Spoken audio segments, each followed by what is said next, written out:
know the things are broken. So apparently when you unplug everything and try to replug it all back in, don't assume it's gonna all work. I don't know. Can I help you, sir?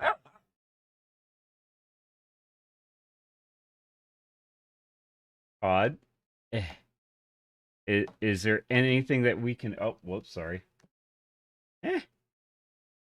Let's get the pod cam going here. Pod, sir, is there a question or a request that you have that must be answered? Post haste.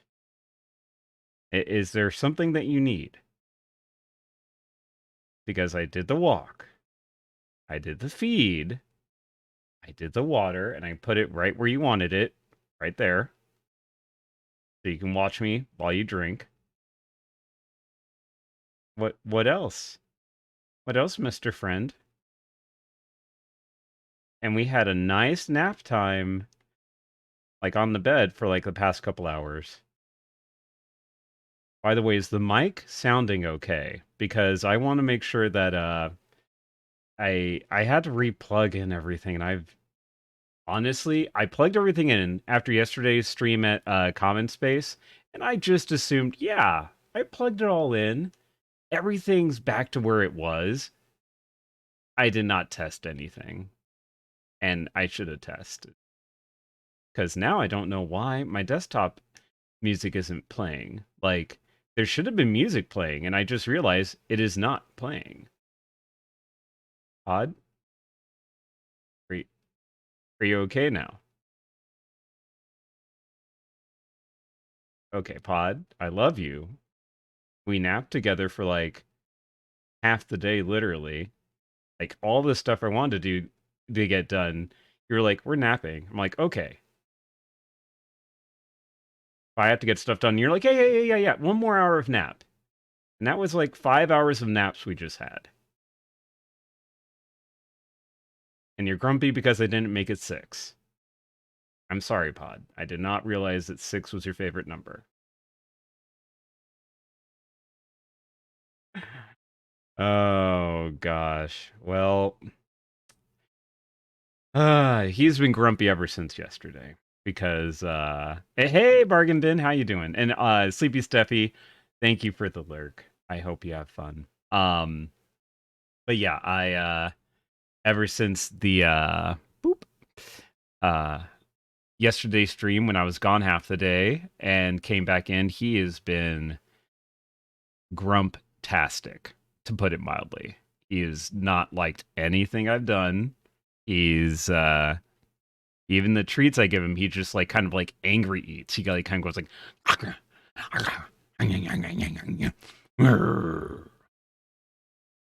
I know, no, that was a perfect impression, Pod. I don't know what you're saying. Anyways, okay, hold on. I really want to try to get the music running because none of y'all can hear music, right? I'm only hearing it and no one else can because that's what it looks like is happening.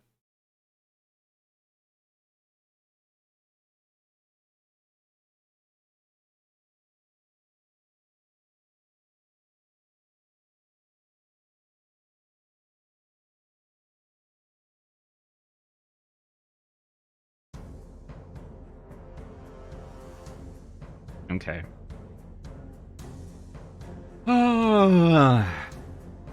Okay, it's because it's my monkey brain. My monkey brain was saying stupid things and assumed that I did a very simple. So basically, on my little sound mixer thing, I for the OBS and stuff like that, like because I didn't have my headphones in yesterday, it switched to default audio, which the default audio is the laptop speakers. And I didn't have anything playing through laptop speakers. Everything was going through the headphones. So I had to go into the desktop audio and re-click the headphone option. I need caffeine. Hello. Hi. How's it going? This is a professional stram 100% of 90% of the time. Once in a while. But yeah, how's everyone doing? In case you missed yesterday, I was at Common Space. I did stream some playtests from local game companies. Baron's Game Room and Absurdist Productions. They have some fabulous works in the making, and I'm so excited to see how far they've come since last year. Or is it 2 years ago now? Holy moly. It might have been 2 years now. Because 2020, no one talks about 2020. Golly, wow. Yeah, that's really awesome. But I had to edit some of the video because there's certain stuff that I did not realize at the time that I have to edit out and stuff like that. So I'll get everything up about the board game playtestings from yesterday, if you're interested. I should have those up hopefully by tonight after the stream. It depends on if Pod makes me nap again. Because yeah, I had so many plans, but basically Pod was like, we napping today, buddy. I don't know what you were thinking. Also, happy Father's Day to my dad. Because I would not be half the gamer I would be without him. And 1 second.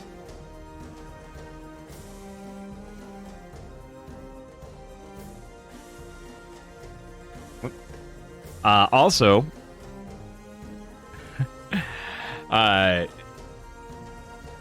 while napping, I had the craziest dream. Which, I don't know, maybe I should just call it a sleep. Because if you nap for 5 hours, is that really a nap or is that a sleep? And I woke up a couple of times. But let me just double check here.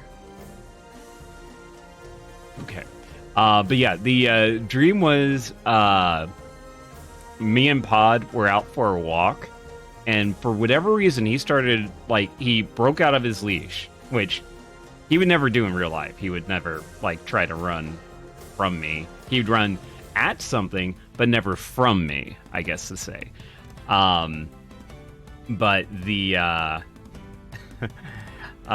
when he ran, he jumped over the little overpass bridge that we had, and because there's these kind of gated bars on the overpass bridge, which are, narrow enough for, say, me to not be able to go through, but he's a skinny boy. Okay, skinny-ish boy, and he could fit through them. And he landed in a dump truck, and I was like, frick, no! And I, was trying to climb up there, but someone called the police on me. So I was running from the police, trying to find the dump truck, and, I was, going all over the place, and I didn't have the dump truck number, and I was trying to call, garbage control or whatever, and it was just kind of the closest I can think of is, say, Bourne movie sort of thing, where I was, trying to hide from the police while searching for something, and it was just insane. I did find Pod, though, and he was just having the time of his life eating, a box of old decayed pizza, because, he likes to eat decayed things, apparently. So, yeah. Let me switch this to my Switch thing. Okay. But yeah, so that was my nap dream, I guess. So, we're back for Amiga times. Or, thanks to Airball, Amiga Gaming. Yeah, I don't know why. It's one of those things that seems obvious, but I've never heard Amiga Gaming, I'm sure it's a thing, though. I'm sure Airball didn't originate that, but if he did, trademark it immediately. But yeah, we're going into some Amiga games. Well, as as with all the Amiga streams that we've done this month, we are going to start with some Renegade Legion, which is a space combat dogfighting sim. And our folks are getting pretty bad ace. Pretty bad ace indeed. Let me load that back. Let me just load it up here.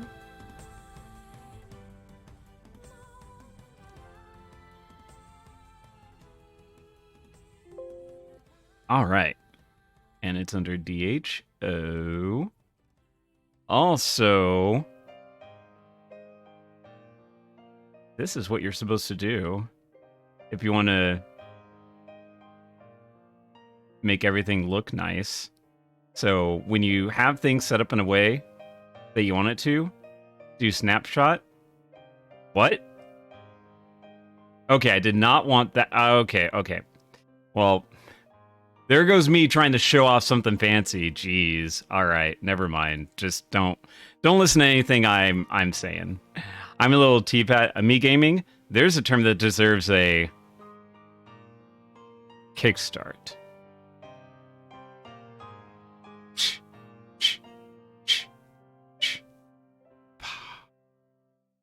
Which, if you don't know, Amiga, to load things up, you need the Kickstart ROM.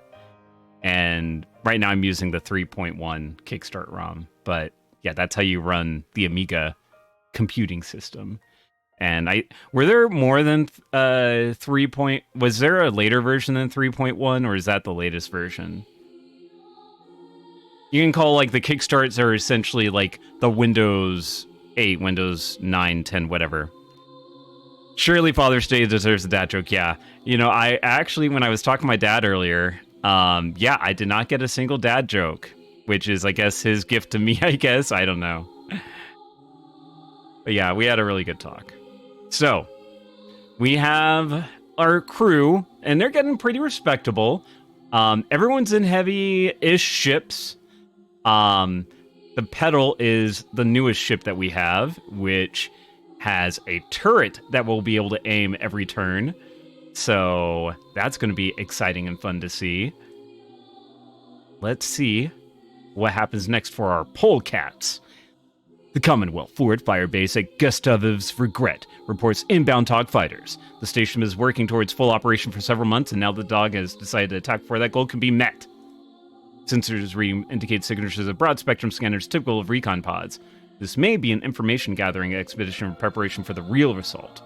In any case, supply problems have delayed the station's normal fighter complement.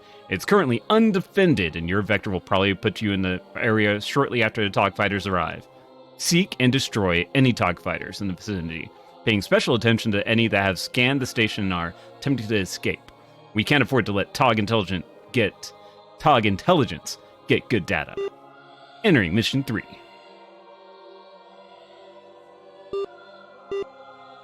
Alright, I'm feeling lazy. Let's go with the automatic setup. No! Dang it! Well, fine. Fine, then. Whoops. Okay, good. I was about to say, okay, let's go back. Punisher, Defender. Yeah, so the Punisher should go here. You know what, let's make it an even 6. Alright, and the Petal is our heaviest one. And yeah, we're gonna make them a 6 as well. Alright. And then the Avenger. So we have 3. Yeah, Avenger can go there. Because Don is our number 1 pilot somehow, and he has the best skills to make sure that we don't crash and burn and all that sort of stuff. All right. And we'll do 6 because the Defender is better at long range than... Well, they're equally good at long and short range, but so they don't need to get into short range if needed. But yeah, we can put the... Yeah, we'll put the Avengers a little bit higher. And then our Katakata, or Katakator, I should say. Yeah, there we go. All right, so this is what we're looking at. We are looking at a bunch of heavy fighters. All right. Well, and then the CWTP, which is just crap. All right, so let's go ahead and do this.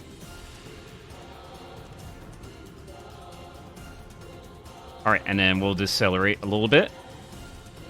And our turret facing. You know what? I don't think any are going to get behind us, so I don't think we need to worry about that. Let's go ahead and aim it here and see what we can get. Maybe we can do some double trouble. Oh, yeah. Double trouble indeed. Okay. All right, so that's going to be 1, 2, 3, 4, 5. All right, and then we'll decelerate a bit. Yeah. Oh, we have some. Oh, you want a duel? You want some of this? Okay, we'll give you some of this. All right, let's decelerate though quite a bit. Actually, yeah, let's make it 4 because they are fairly close to each other at this point. So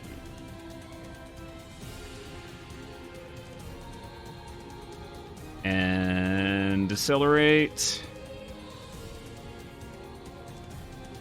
And decelerate. So the reason why I'm making it 4 is if we were at 5, it would still be quite difficult to do the turning radius and stuff like that. So, because the difference is for if I have thrust that high, it costs 3 thrust. Or sorry, depending what my speed is, that's how many thrust points I have to turn, or that it costs to turn. And the max is how much my engines can properly function with a given thrust radius. So you can see here I'm still at 3. But if I'm not going to actually decelerate down. But if I decelerate it down to a 4 velocity, then that turning radius would be easier to do because you're not doing like crazy braking in mid-space, which I don't know why that's a thing. All right. So with our pedal, we have 2 options for things we can target. But we're going to go ahead and just target everything on this guy. And targeting the turret at you. So something to note, though, is that with a turret, it doesn't matter what target you're aiming at. Because it is a turret, it'll fire everything it has. It doesn't matter, like, the bow, the wings, where the weapon is at. It's just everything in a turret will fire. Newtonian physics, quite possibly, bargain bin. And Sever with the emote explosion. Hello, hello. How are you doing? All right, yeah. Target everything. Everything. We are going to hopefully nuke down 2 people. Oh gosh, yeah, we're already doing some major hits. Oh. Oh. Wow. Oh gosh. Chelnov, good job.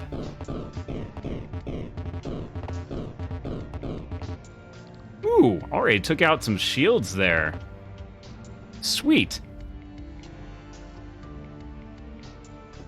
All right, so let's go ahead and we'll move forward like this, and we'll accelerate a little bit because I feel like we need to kind of get down to the station. People are going to start doing that.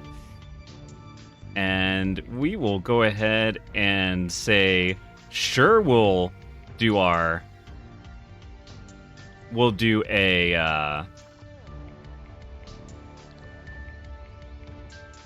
face-to-face chicken thing with you. Ooh, yes. Oh, the delectable rear side of an enemy. Mmm, tasty. Tasty. The Defender and Punisher will punish your defenses because of that maneuver. And let's go ahead and say 1, 2. Oh god, the pedal's so bad at this. Alright, I'm just gonna go ahead and just make it go 1, 2, 3, 4. Yeah, that's fine. And let's go ahead and change the turret to face ahead of us.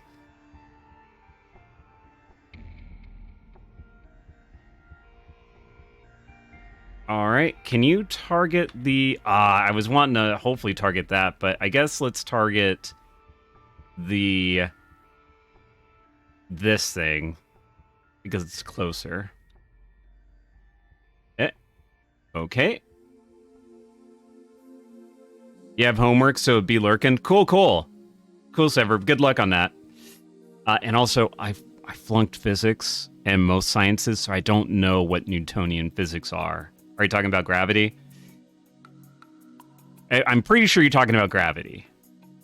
Bargain bin and T-Pat.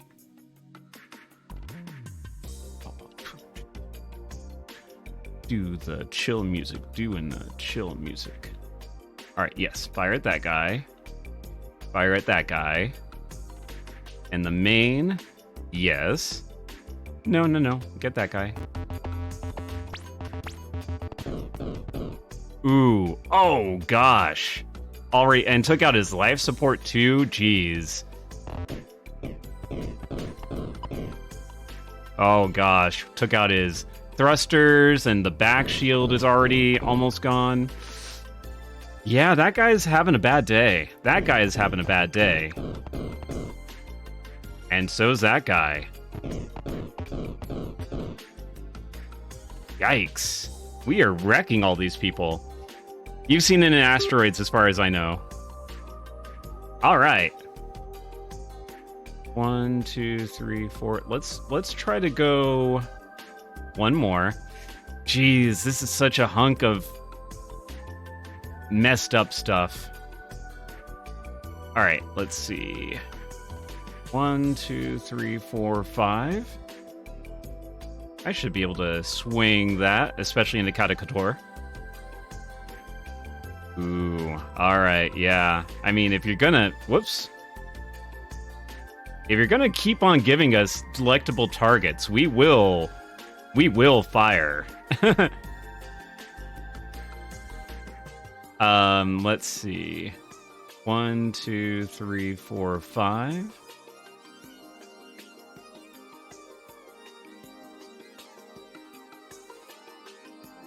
All right. Yes.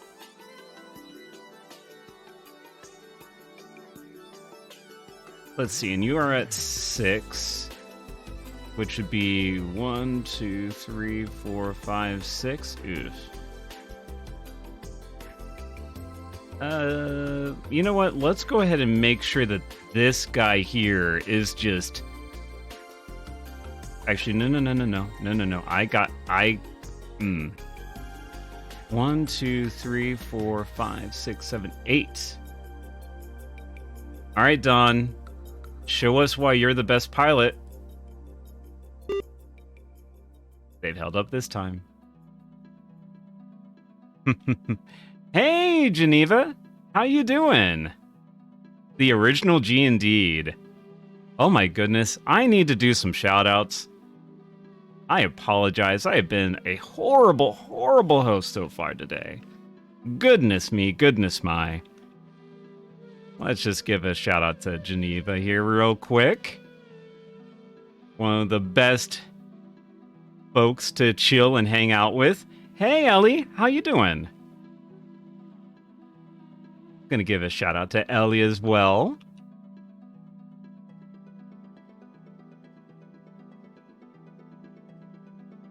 Who else did I miss? I know I've missed some people.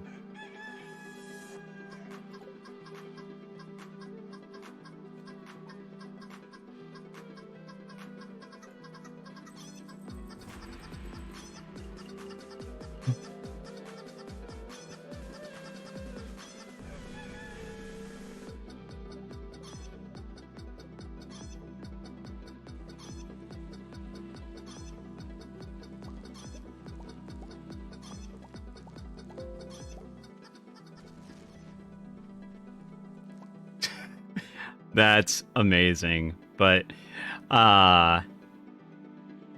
Miss Geneva, you have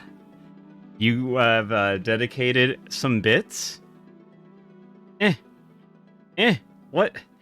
I'm trying to stick the bits into Podwick. I need some help. This isn't working. I'm trying to give you the bits. I'm trying to give you the treats. Oh, he got him. He's gonna just clean up and make sure I have nothing left. Yep, he's making sure. All right. Thank you very much for the doggo treats. Yep. He was like, he's sleeping, and then he was like, wait. There's a smell I haven't smelled since 2 hours ago. Bounce up. Oh, Mr. Pod, hello. Hi, I love you. Yes. Oh gosh, yeah. Yeah, I did yeah, that I love it though. It did look like a good farm. And got to give a shout out to Steffi and T-Pat.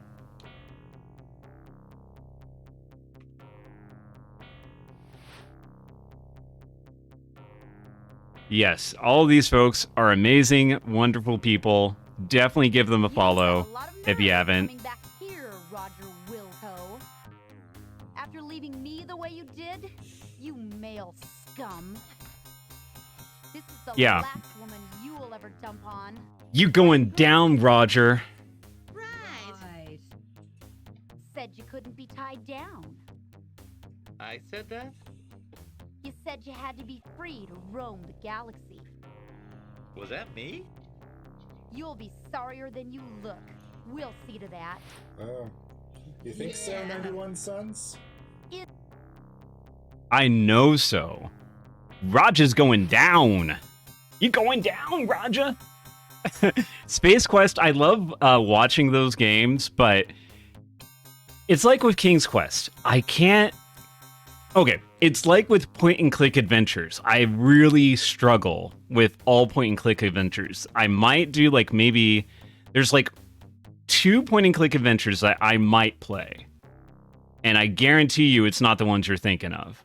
I guarantee you, if someone guesses it, I will gift you a sub. And if you're already subbed, then you're going to get a surprise. I really want to play more multiplayer Stardew, but the person I'm playing with is offline. Well, Ellie, if you're looking for multiplayer Stardew, I have a Discord. I've never heard of Dream. Yep. I haven't heard of Dreams like that, Bargain Bin. I'm sorry. Oh, you're on the Discord. Okay, yeah, just post up there and say, hey, I would like to do some Stardew, because I guarantee you at least 5 or 6 people would say, oh, please, let's do the multiplayering. If you're looking for people. If you have a specific person in mind, totally understand. But if you're seeking out some assistance to team up on a farm, then go to the Discord and have a good time. Well, obviously you're going to have to call some people out. That's the whole point. It's like, make a competition of it. It's like, show me what you're working with your current farms, and then you get to, like 5 or 6 people apply, only 3 get to move on to the next level. Make it a show. Make it a game.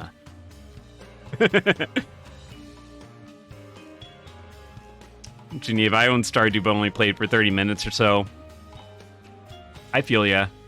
And by I feel ya, I mean I've seen Stardew. I know that it is a thing that exists and that people play. I've seen it with my soul vision, with the orbs of mirrors that lead into my brain. The beginning is pretty slow, yeah. You don't know the old ending of Stardew? I don't know any endings of Stardew. I have never watched Stardew enough to get that far. Yes, I did. Past me remembered to set up the keyboard shortcuts for once. I could start a farm myself, but multiplayer is fun. Yeah, definitely. Ellie, I would totally love to watch you do like a multiplayer Stardew thing. I know one of my friends, Tiger Lizzie, she just finished up some Stardewing and stuff like that, but I know that she's still offline addicted to it, but you know. But as far as her online gaming of it, she's good with it, I think. Or as an online doing streams of it. I don't know, but I'm sure she would love to do more. Wait, people were complaining about Stardew? When did that happen? All right, pedal to the metal. Let's take out this guy. Let's take out this CWTP. No. Target the person in front of you, silly goose.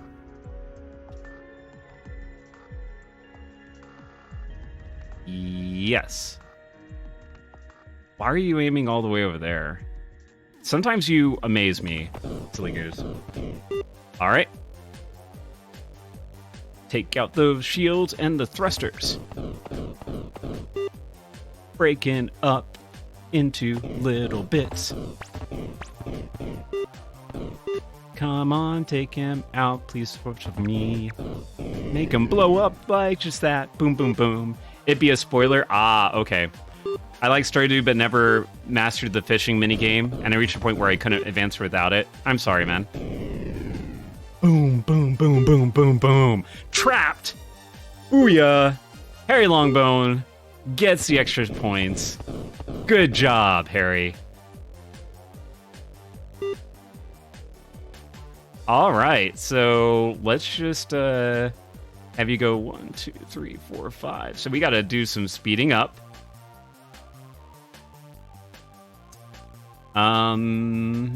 Let us. Oh gosh, you're too slow for that.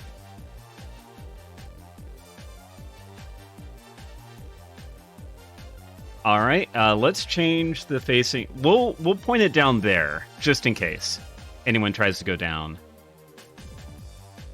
All right, and we will just do this in case anyone tries to go this way. Oh no, we have a runner. In a very not optimal way. No, Dawn! That's okay, that's okay. You got it, Don. Hold it together. No! Well, there goes Don. Alright, that's fine. I mean, honestly, Don has so many freaking kills he could do with a few less. Uh-oh. Let's go 3. And... yeah, good job. All right, cool. All right, so we got firing at that. We'll fire at that. We'll fire at that. And we'll fire at that. And fire at that. Let's see how we do. Big bada boshka. I'm playing with someone who's really good at fishing, and I'm in charge of the farm and animals. Oh. Golly, we are nuking everything this game. All right. I guess we only have one ship left, and that's the Legati.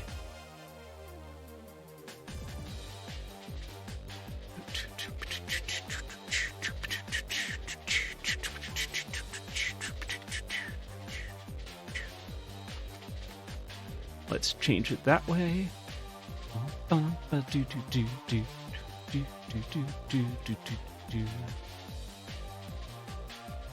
my goodness. Why is the Legati gonna get to move before we do? That is upsetting. Or the Legati is gonna move after we've all moved, I mean. So we don't really know what he's doing. We have a runner! Oh gosh, this sucks. I mean, the Legati's not super fast, but still. Oh my gosh, we gotta get him. Gotta get him.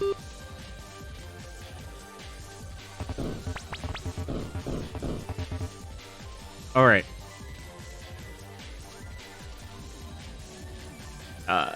You gotta go faster, buddy. You gotta go faster. One more. Dang it. Well. Crap. We definitely have a runner. But we can go... We are able to outspeed a Legati. It's just a matter of making sure we can do it before he gets off the map. Alright.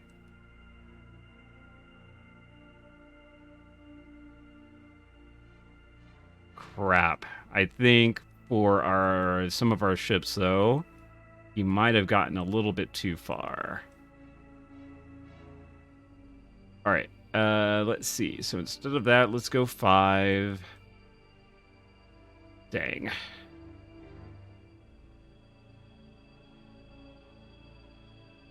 Bargain bin. We're gonna have to make you push it. We're gonna have to make you push it. Dang it. Okay, you're out of the fight. I'm sorry, bargain bin. Oh, gosh. I really hope this thing...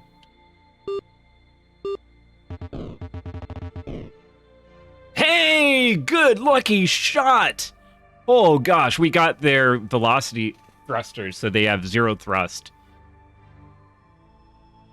Lucky hit. No, bargain bin is going to stay in the ship. Alright. Wait. Why are they... I thought we got their thrusters. Okay, wait a second. Redo. Who's going to be next? When is that going to go? Okay. Let's see. So he moved 13. He's currently 12 away. So that means he could be at most 25-ish? Okay, let's redo. All right, so 25-ish from me. Okay, so let's go with... Yeah, okay, cool.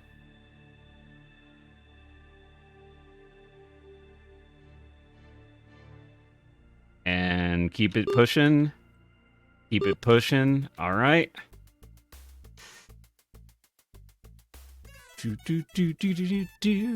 Push it. Yes. And keep the things there. All right. You can't get any more out, Don Atreides. You cannot get any more out. Oh, goodness. I am so behind on chat. I am so sorry. Oh, yeah. That's because I would put it over here. So it would be on the same screen as that. Okay, cool. All right. Hope you didn't sell the Spirit's House to Corp. Well, I managed year 3 autumn so far. Cool. Tried to get a friend to start a collective farm with me, but she only plays Phasmophobia. Oh, Phasma. Great shot, kid. That was 1 in a million. Usually you play advance by appeasing the spirits, but you can sell them to the Corp. Pierre's gone, and you buy your advances from Yo-Yo Mart. Kept the community house. It's way too cute. All right. How far away? That is 32 spaces away. Let's see. All right.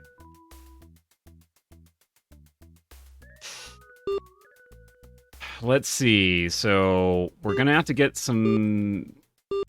Gonna have to get pretty lucky here. I don't think we got lucky. Dang it. Well, I don't think that was a... Yeah, I don't think that was a recon ship because we would have lost points if it was. So... Sweet. Alright, Board Game Heaven, the captain, got a silver wing. Lieutenant Chelnov, silver wing. Harry Longbone, silver wing. So did Bargain Bin. And we have some damaged ships.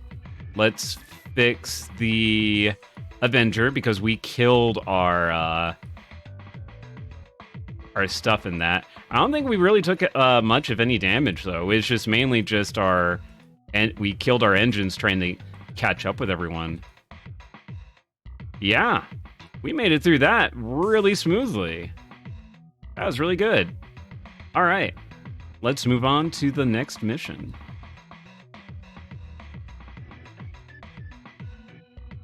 All right, the Polecat Squadron is hereby ordered to provide fighter cover for covert transport operations around Wooch. My engines! My engines! My cabbage engines! You'll bypass enemy fighters, drawing them away from the transport cell, follow several minutes behind. Engage opposing fighters until you kill them, until you're ordered to break off the attack. The war has created a thriving black market, which we've seen this all before. Yes. All right. So there's a total of, I think, 14 or 15 different missions. You know what? No. We'll actually set up here. And yes.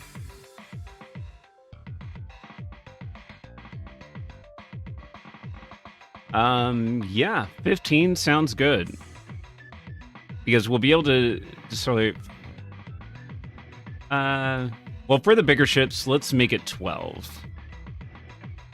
No, you know what? 15. We're doing. I'm standing by my choice of the biggins. 15. That's my final decision.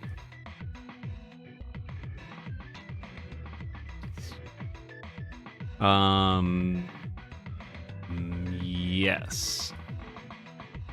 All right, and I want the bigger ships to be in the center because they're not going to be able to turn as much with this speed, especially.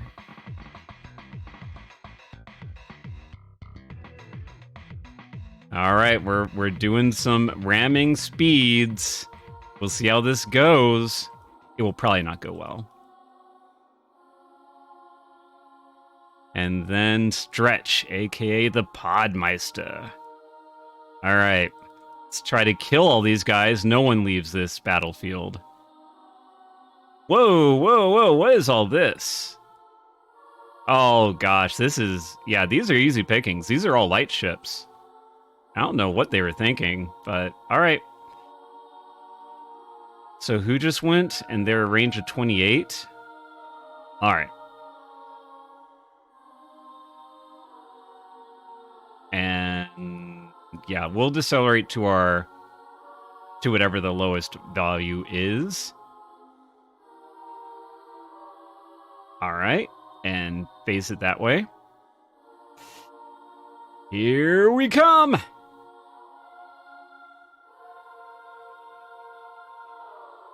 All right.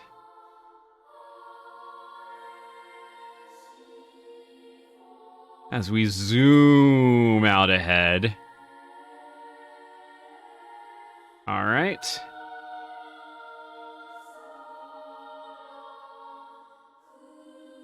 There we go. And there we go. All right. We are ready to duke it out. All right. Let's all aim at something in the middle-ish. So let's aim at this... Let's aim at the Archaeballistas. They are annoyingly fast, and if they get away, it's just going to be annoying.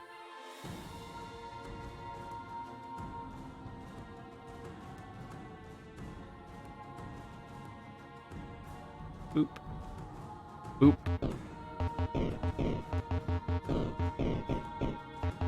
Oh. They have missiles coming at us. I would like to see you try something. 2, 3, 4. You know what? That's okay.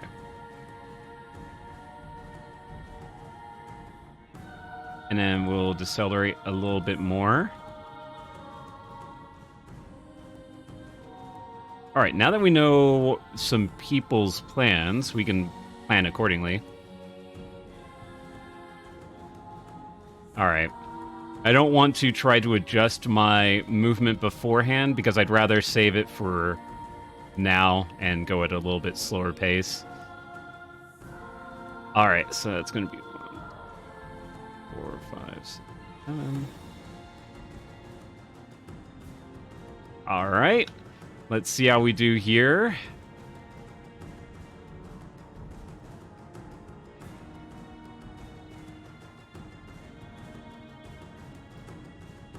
I'm trying to see here the best way to do this.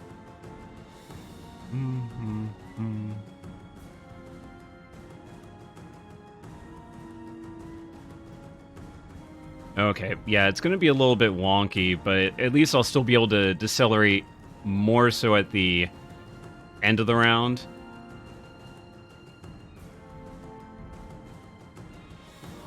Yeah, there we go. All right.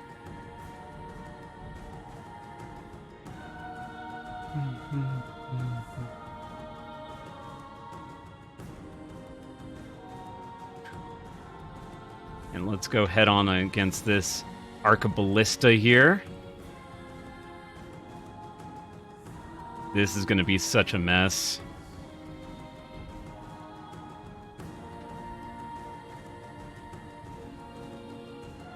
All right. Now it's just a matter of like figuring out who's going to fire at what. You know what? Let's go ahead and fire at this spiculum right there in front of us.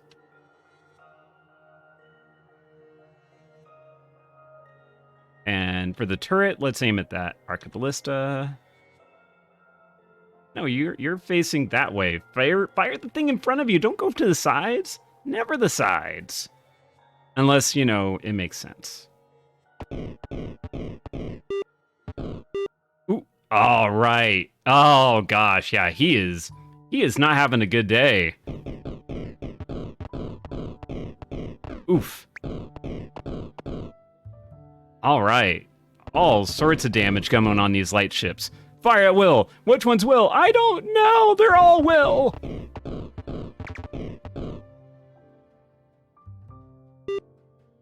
Trajan is unconscious. Power coupling out.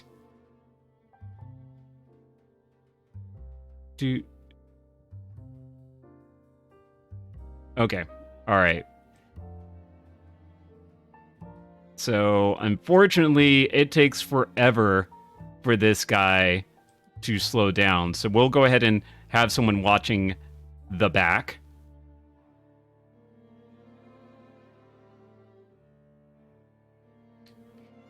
All right, and we'll go ahead and aim at that guy. And you, going super fast-ish.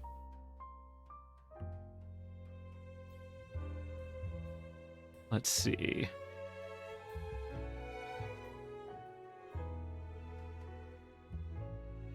Yeah. You can go take out that guy. Ooh, we got a runner. I love it when they try to run. Go get him! Which direction are you facing? Even that way?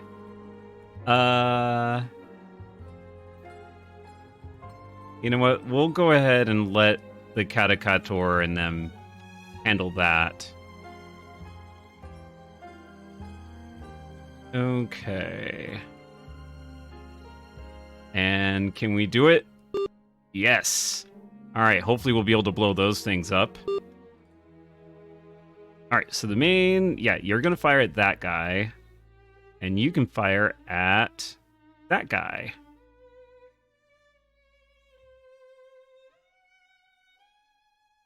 This is going to be very interesting to see how this next round goes. Because I don't think we've killed anything so far this combat. Original Paladin. Damn, must have missed the last graphics update for Star Citizen. Looks amazing though. Yeah. This is Renegade Legion. Old school dogfighting game. Made by the same guys who did... Oh, okay. The board game variant was made by the same guys who did like Shadowrun and Battletech. So you might recognize some of the... especially if we dig into the ships, like all the specific weapons and what types of damage they do and their ranges and stuff like that. I honestly prefer the Renegade system much more than BattleTech, but unfortunately, you know, obviously a lot of people know what BattleTech and not so much Renegade, so But welcome, Paladin. I hope you're doing well today. Oh, come on. Oh, so close. Goodness, he is... Yeah, so all these systems are just having tons of trouble. Sweet. One down.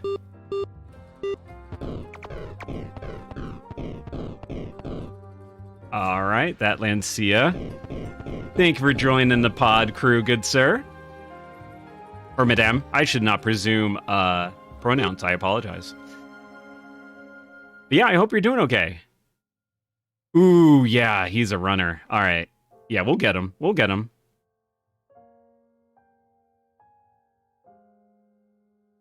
All right, so got to measure the distance. And then, yeah, I think that should be fine. Who else has moved, though? That guy? So this Arcaballista and that guy. What's your current speed? Okay, all right. We'll go ahead and do this then.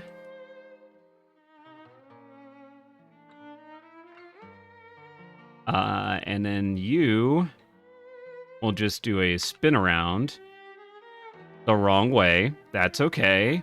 That's okay. Remembers when MechWarrior 2 was the king of vaporware? Yeah. Well, MechWarrior, was that still the same as BattleTech, or was that different? I forget. I actually never played... I did not play any of the MechWarriors. Having a very good and masculine evening. Thank you for asking. Okay.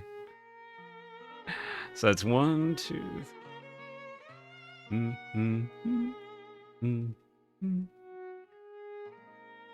Okay, so we need to go 15. Well, 14 we'll have to do.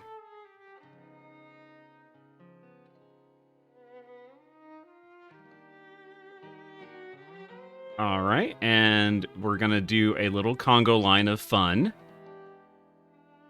We'll accelerate a little bit, though, from that. Oh, SSS. No SOS for this SSS missile, that's for sure. Let's fire at that one, sure. All right, so the main one is going after you, and the turret will also go after you. Yeah. Yeah, I'm okay with that. Yep.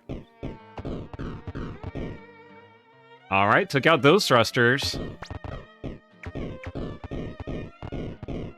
Oh, man, that spiculum is just... I'm surprised the spiculum's lasting so long. Well, not that Vertram. Vertram's gone. It was a combat sim set in the BattleTech universe. Cool. All right. Welp. Let's just go... Actually, wait a second. Let's measure out... Yeah, you're going in the correct trajectory. And decelerate a little bit. So, yeah, we're gonna go max. I think one more. Yeah, all right.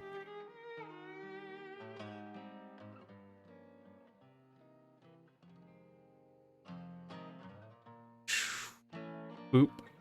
Boop.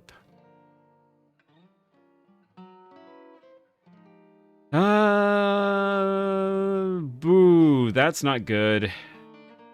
I can't do a full turnaround at that high speed. At least, not safely.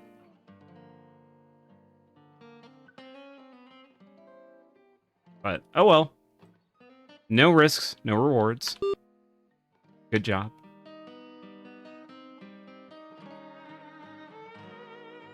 All right. Let's go and try to take that guy on.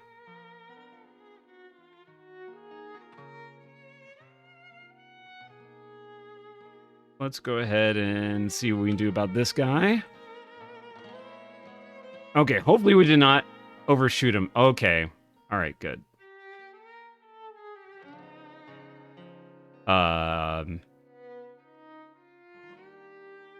I'll just turn and do this. And yeah, we'll crush him. All right, it looks like we have a couple more people who are going to try to run, which is unfortunate.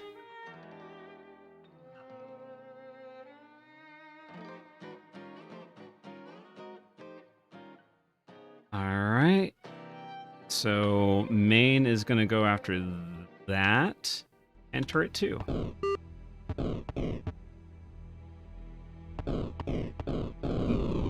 Big bada boom. All right. Oh, come on. That's so close to dead. Ah. Well. Gosh, it's so close. Come on.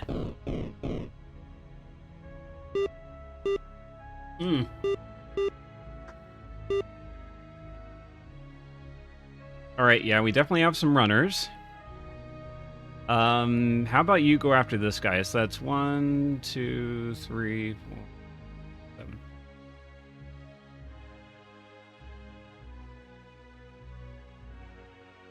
7. Yep. Push it to the limit. Good job. All right, and yeah, we're just gonna have to make you go max speed. See who you can catch up with. Ah, gosh, I hate when we have runners.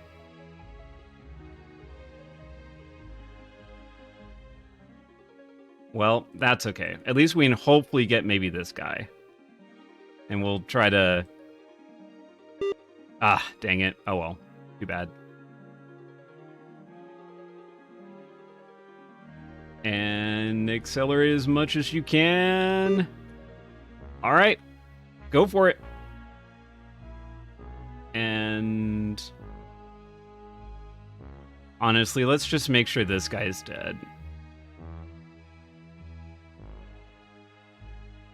Okay. Autos no targets. Well, you have targets, Harry Longbone. And you have targets, and you have targets. Oh, God. Only one hit away. Paladin. This looks really cool. Maybe we should give round-based combat sims a second try. Failed miserably at Battle Isle and Max back in the day. It is definitely...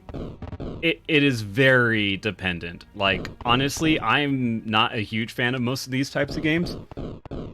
But with the Amiga games, I grew up playing these sorts of things, so I loved playing them. So let's see, doing that and that. All right.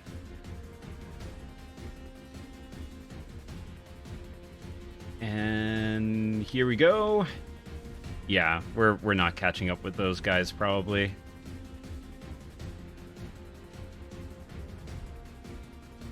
Yeah, I mean, I'll still try.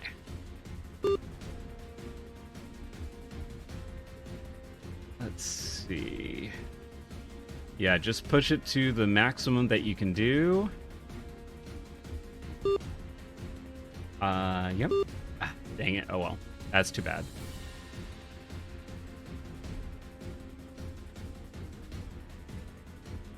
And then let's accelerate. Hopefully we'll be able to kill that thing. Alright, well, we got one range. Alright. The Bertram's breaking up. Boom. Goodbye, Yellow Brick Road. Oh! Oh! Ah! Oh well. Not dead yet, but at least it's closer. Oh my goodness, even with no thrust. That's quite a ways away. Yeah, let's accelerate as much as we can. Oh well, that's fine. You gotta speed up. Yes, Don, go for it. Ah, dang it. Oh well. We're breaking all sorts of stuff, but we have some runners. Hopefully we can catch up with at least one more of them. We'll find out, though. Okay, so let's see. All right, that one has not moved yet. Well, I'll go ahead and use you as a frame of reference. Okay.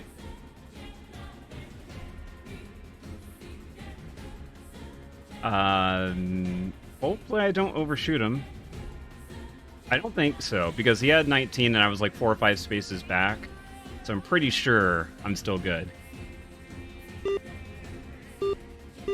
Alright. I think we are only going to get one. Good job.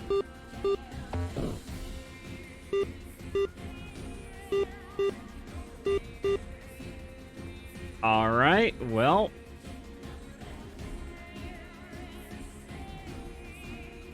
I guess we're gonna just keep on going until we hit the edge of the map.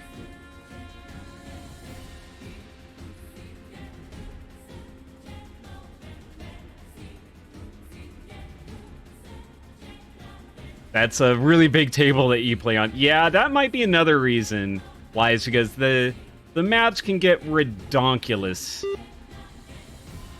Oh, wow. Oh, we can't hit anything that far. Yeah. Alright. Alright. Junior grade pod got a silver wing. So many silver wings. Good job, everyone. Alright. And yeah, we are doing actually pretty dang well. We haven't had any of the crazy, you know, ever since that one mission where everyone got nuked almost. Oh my gosh, Ilfinity, thank you for being a part of the pod patrol. Keep those pod Bork Bows alive right there. Thank you. How are you doing, Il?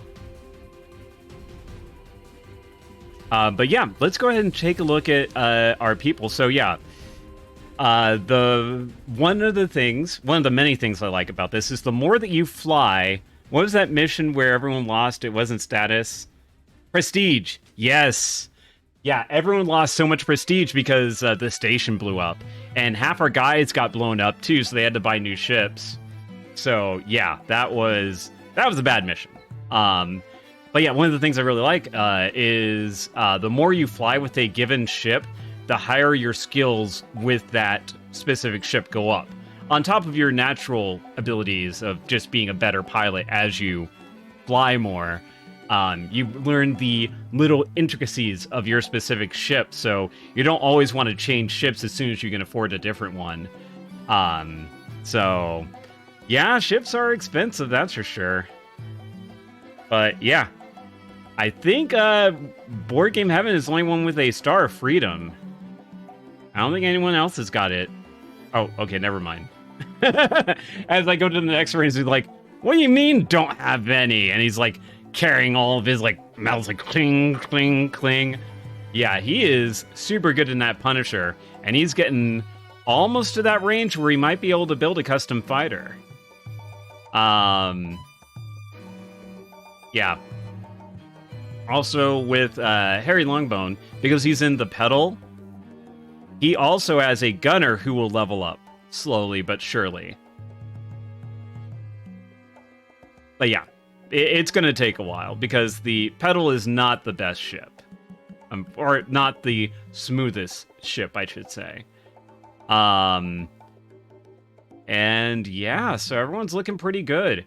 Honestly, I'm just waiting to save up for a bigger custom ship for him because, yeah, like, it gets expensive. Like, I just want to deck this thing out in armor and shields. And, you know, of course you want to have you want the anti-grav with streamlining. And you want to definitely be able to have like a rating of at least 1K out of each of your engines. You know, and then maybe 12K out of the middle one. And then gotta have the turrets, baby. Gotta have the turrets.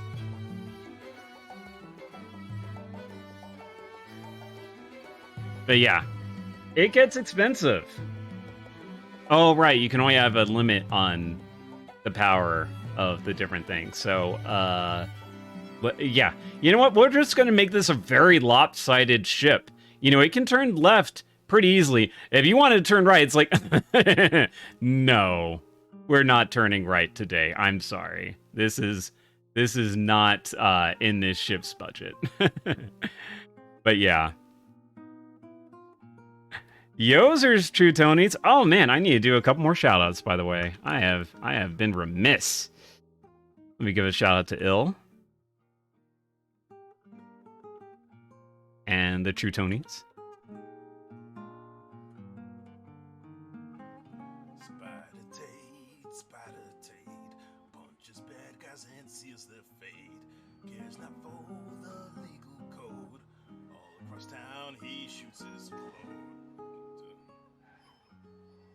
I like it.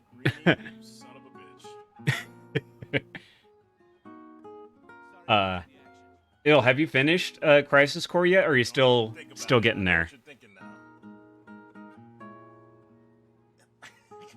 Oh, I just saw the green. I didn't even realize. All right, Reedy. And this is not yet. You may have hit a snag. Uh-oh. What kind of snag, Ill? And True Tonys, the day that we don't get to see your Dark Castle run on clip, that's a bad time. Your external hard drive is going? Ooh, goodness. Yeah, I'm sorry. That is sucky.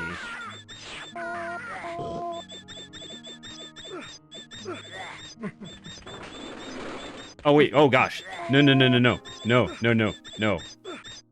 Oh. Whew. I was about to say, I hope I didn't just buy that ship. That would be horrible. Alright.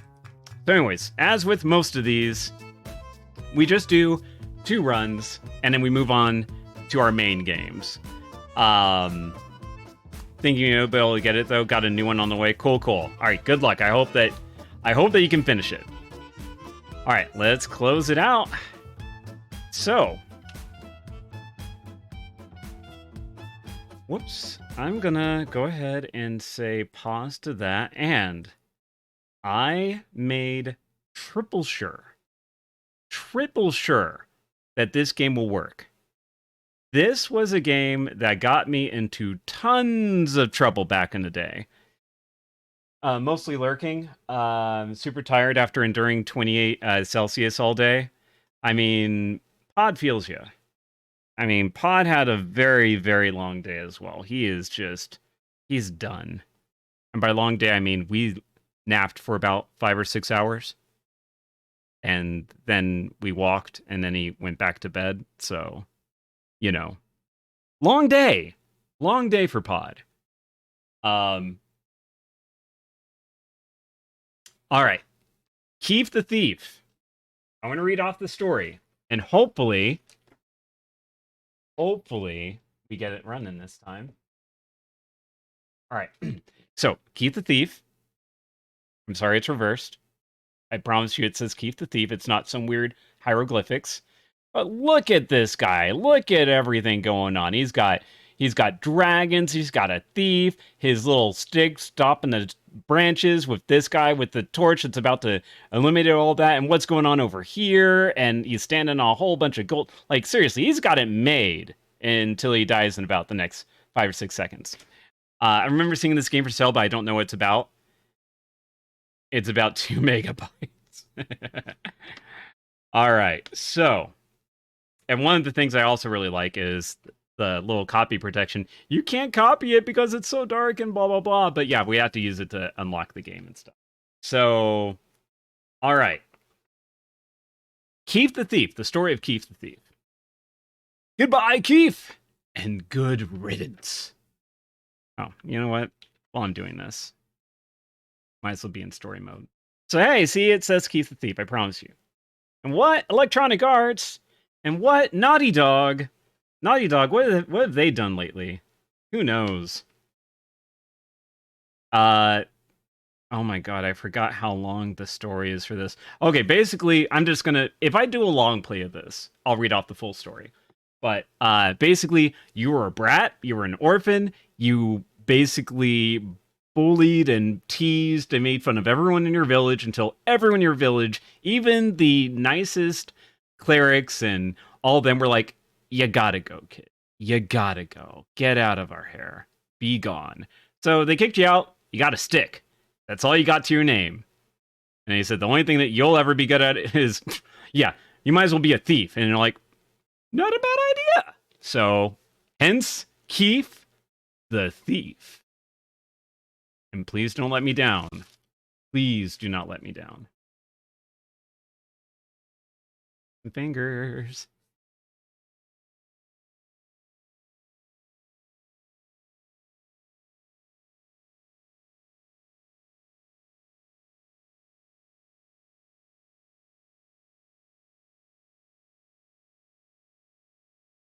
Run to the basement. Lock your steel door. EA goons are on your trail. Oh my gosh. I know what's up. I know what's up. Hold on. Hold on. Hold on. Hold on.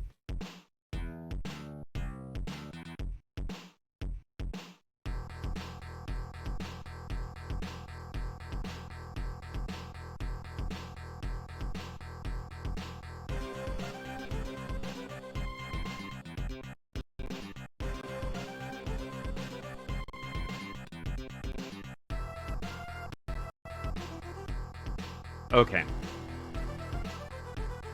Alright, I think I figured out the problem. I was running everything wirelessly, and I think I... Anyways, I had to plug in the wires. I had to plug in the wires. It should be coming back soon.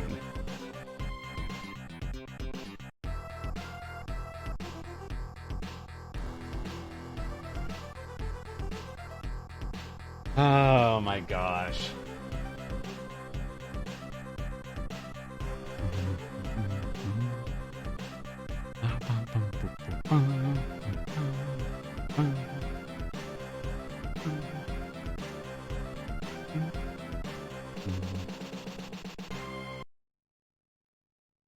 Oh goodness, this music takes me back. I played the frick out of this. Okay, I'm gonna pause for a little bit, and you know what? Let's let people come back to the dulcet snores of Pod, if you can hear them. You probably can't. But he's snoring pretty happily right now. He is going in his... who knows what dogs dream about? I hope he's dreaming about being the Highlander puppy. He is the doggo that wants to be the only doggo left in the world. I'm going to try to move it closer without disturbing him. Excellent. Excellent. Welcome back, folks. So my stuff was running on wireless, I think. I think that's what the issue was. And I just plugged everything in. And, yeah. So it should be good. Doing... What sword would he use? I don't know what sword he would like. I mean, I feel like he's more of an axe and hammer kind of doggo, actually. Like, he's not a traditional, he's definitely not katana. No. He's not a katana type.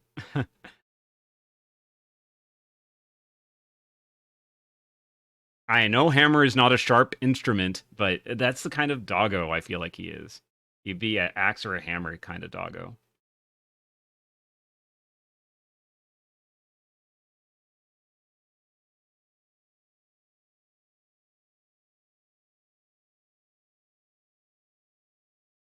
All right.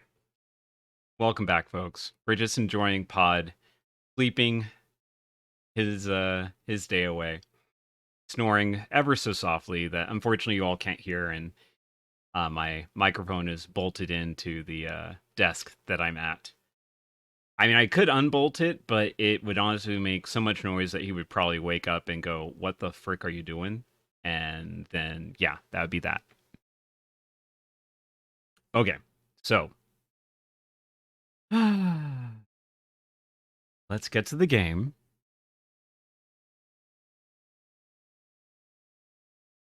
All right, let's try this one more time. No oopsing. All right. We have Keef the Thief. Look at that 80s hair. What? I just I just look at this. He's like, what's up, man? What's going on? What? Why are you looking at me like that? You like the sword on my back? Yeah, that is a badass sword. Rawr! It makes me want to go rawr. Man, I can feel the inner beast in me when I go rawr. Can you hear it too? Where are you going? Where are you going? Did I rawr too much? And then claw. D. Snyder on roids. All right. I hope you all stick around for this because I know I said I would do like Keef and Journey, but depending on how this goes, I might just stick with Keef today. We'll see. All right. So, Keef the Thief. I gotta do the copy protection code, which I would love to show you, but it's like freaking like, can you read that print? I don't know if you can. Is this like Kiss the Cook? I do not know Kiss the Cook, but let's just say yes. All right. So, the game you draw. Well, these are the cards you draw, and then in order to say what card you would draw in response to these three, it would be the Lord of Murkon. And then the Magician King, the Lord of Murkon. That would be, of course, everyone knows this game. In the whole world, everyone knows that you would obviously draw the Thief in response to those. All right. The Jungle by Same Murkon. You can just see the edge of Same Murkon Bridge through the dense undergrowth. The city is said to be full of loot, adventure, and has a good cable TV system. So you can already tell that this game is definitely taking some... it is anachronistic. It will definitely make some current time jokes and the like. So this is... So we have to... All right, well, I'll just show us the stats. So this is out of 100%. That is our... Those are what we got right now. And we have 16 hit points. So, I mean, you know, if we get hit for like 8 hit points, that would be 50%. It's not that we have a health system and a hit point system. And then we have a nutrition level. You know, we got to eat. We got to drink and be healthy. But by drinking, do we want to get drunk drinky? Because we can get drunk jeeky. We can get super drunk in this game. And of course you gotta sleep sometime. And then we can do magic. And magic is... it is a crazy part of the game. Unfortunately, we don't have anything to do that with yet. So this is sleep. That is food, I think. That's health. And that's our gold. So gray means we are definitely broke on the gold. So let's look around. All right. And we don't have a map yet. We are facing south. Also, let me do one quick thing here so I don't miss stuff again. I apologize. All right, whoops. Oh, no, I just turned. Okay, cool. Now... I do have an inventory. Right now, I just have my bare hands, though. And bare skin. So I am walking around naked. I am literally naked right now. And let's see. And what abilities do I have? Oh, yeah, of course, thieving abilities. So we're not that good at disarming, stealing, or unlocking things. We don't have much stuff here. Our weapon speed, all these are out of 100%, of course. So... we don't have really good weapons. We are fighting with our bare hands after all. But basically, the armor speed is how quickly you'll be able to defend against attacks in a given combat. And since we're in bare, you know, fair skin, we can recover from attacks very quickly. All right, and yeah, like I said, this is a game by Naughty Dog.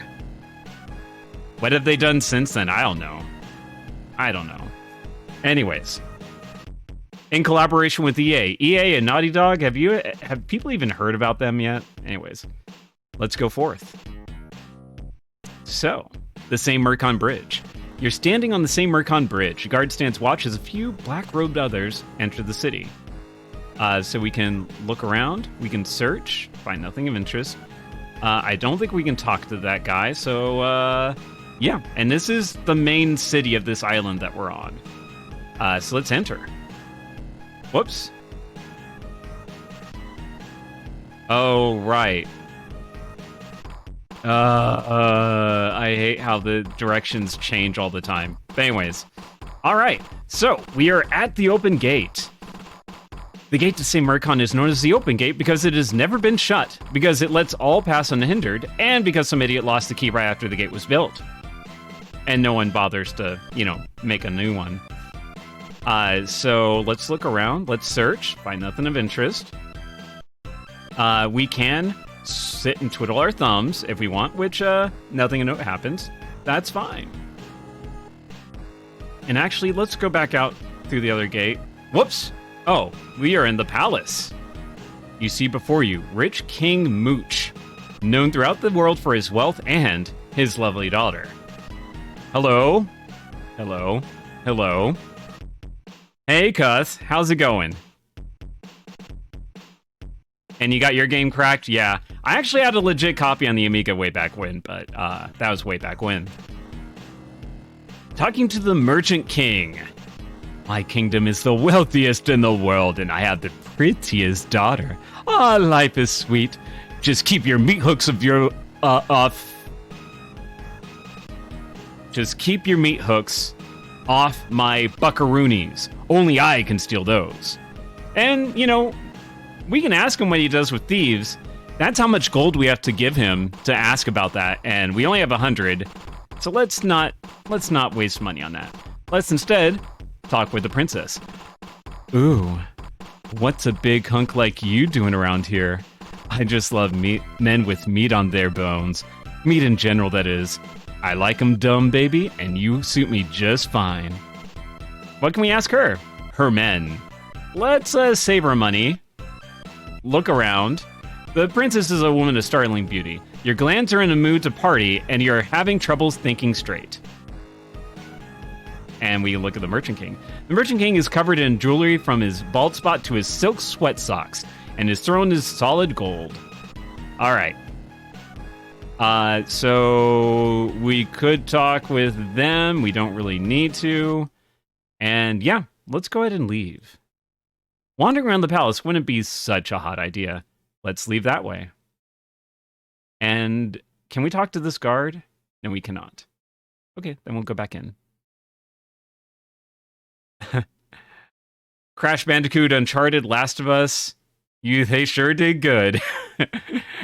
Oh gosh, yeah, it's kind of crazy to think that this was one of their earlier incarnations, but yeah, definitely not the type of game I would fit with, their later stuff. And yes, I am still naked. I am wandering around here naked. I haven't found clothes yet. I'm working on it. Priorities. I got to meet with the people. Got to introduce myself to the royalty and let them know, hey, I'm new around here. And I am doing good, Cuff. Thank you for asking. Let's go to the west. All right. Town Square of St. Murcon is a bright and fashionable place with several high-class joints. These include the Barbarian Horseworks, the Starving Artists, and the Pink Dragon. Hello. Hi. Well, where are we going to buy from, BHW? We could try to haggle. That will not work. We could try to steal. That will definitely not work. I am wearing the Emperor's new clothes. That's exactly it. Yeah, so I'm a little broke. The Barbarian Horseworks sells the best animals this side of the abyss. You'll have to shop elsewhere for horses from the other side of the abyss. All right, let's who can we talk to? Let's talk with the Barbarian. I like you, friend. You've got an honest face, so I'll cut you a special deal. Late model, low mileage, owned by a little old goblin who only drove it to human sacrifices on Mem's Day. Aw, thanks. We could fight him. Let's not. And we could ask him about his horses using 35 of our 100 gold. Not a good idea. Let's talk with the artist. Want to buy a painting? Hang it in your hovel. Donate it to your temple. Give it to your girl. Please, I haven't eaten since last Memorial Day. Yeah, we are also starving. A Porsche painting or a simple landscape for all of our money. No, thank you. We could go into the pub, but we risk a fight, and we're not ready for a fight yet. So let's go west. Oh, this is the pub. The Pink Dragon is much classier than the Drunken Dragon. The barflies, lounge lizards, and derelicts who are a permanent feature of the decor even bathe occasionally. Jokes fly low in this game. Oh, if they fly at all, a lot of them are grounding. Like, they're just on the ground. They're soaking in the filth on the ground. So, sweetie, what can I do for a handsome guy like you? Well, the barmaid of the Pink Dragon is quite appealing. In fact, say the right thing and she'll do a peel right in the middle of the bar. Boom. And I was like, when I was younger, I was like, the splits? Geez, I don't know if I would do that in a bar because that's like nasty, but I think we know what the game is thinking. Hey, Pipsqueak, you go contest in hand? Me crush all, get great sword. Brah ha ha ha. Oh, well, I have nowhere near enough money to talk with Grook. Grook is a huge goblin cut like a side of rancid beef. Rather green beef, but beef all the same. He looks like he would be a good man in a fight. All right, let's talk with... Golly, all right, Barkeep. Hey, what are you up to? No good, I'll bet. Try any skullduggery in here and you're cruising for a bruising. We cannot ask about evil. We could buy something. I mean, we do have to have our priorities. A screwdriver, please. All right, just gotta relax. Gotta relax. Sit back and relax. All right, and the barkeep looks like a pink dragon might look. Fat, pink, and even a little scaly. The heartbreak of Pisorius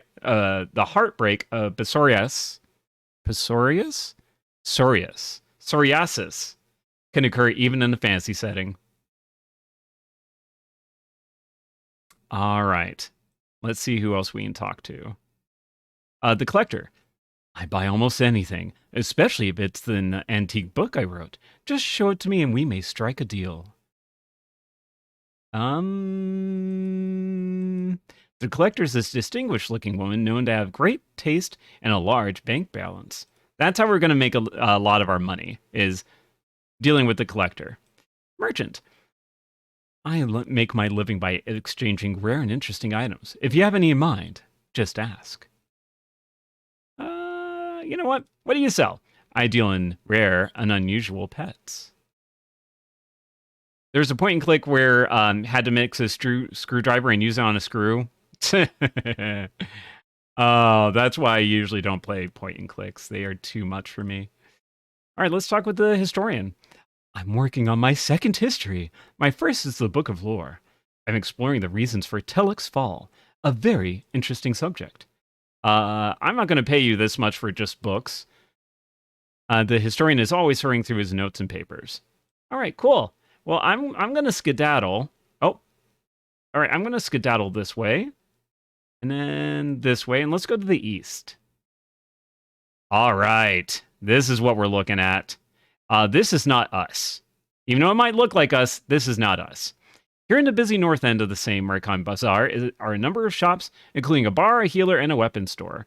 And I'll save it. Yeah, that's okay. I mean, the other game I had saved was right before the end game. We don't need to see that. We don't need to spoil that. All right. Anyways, let's talk to the nasty dude. I recognize you as a brother thief. I got the stuff you need. I don't thieve now. Got disabled by a trap. Rotator cuff tear. Benefit from my sad experience and stock up. Yeah, we do need to get all this stuff eventually, but we can't really afford any of it. But it is a good idea to ask about good pickings. This is a juicy town for the likes of us. The houses to the west are loaded. Just watch out for the guards. They don't exactly believe in trials. Thanks. All right. So yeah, we would love to get some of this stuff. Unfortunately, we are broke. We have 19 gold. We can try to haggle. I don't think that worked. Let's go ahead and buy a cloth robe. And let's go ahead and put it on. All right, so our armor went up a little bit, so we have 17% armor. Our speed of armor went down. That's kind of our dodging ability and stuff like that, but that's okay. That's better than nothing. Are we going to try to do the thing that the game says? Thieving? Let's try. Ooh, what do we want? What do we want? Let's go simple. Spike gloves. Your stealth and guile allow you to pilfer the prize unharmed and undetected. Yes, we've done it. We have done it. We are master thieves. We are the master thieves. Spike gloves. There we go. Two-handed. We are the best. We are the best. We can fight the smith if we want to. Not a good idea. The Black Cross, Black Shield healers. All right, let's go enter the Drunken Dragon. The Drunken Dragon, wow, this is definitely a lot rowdier than the other place.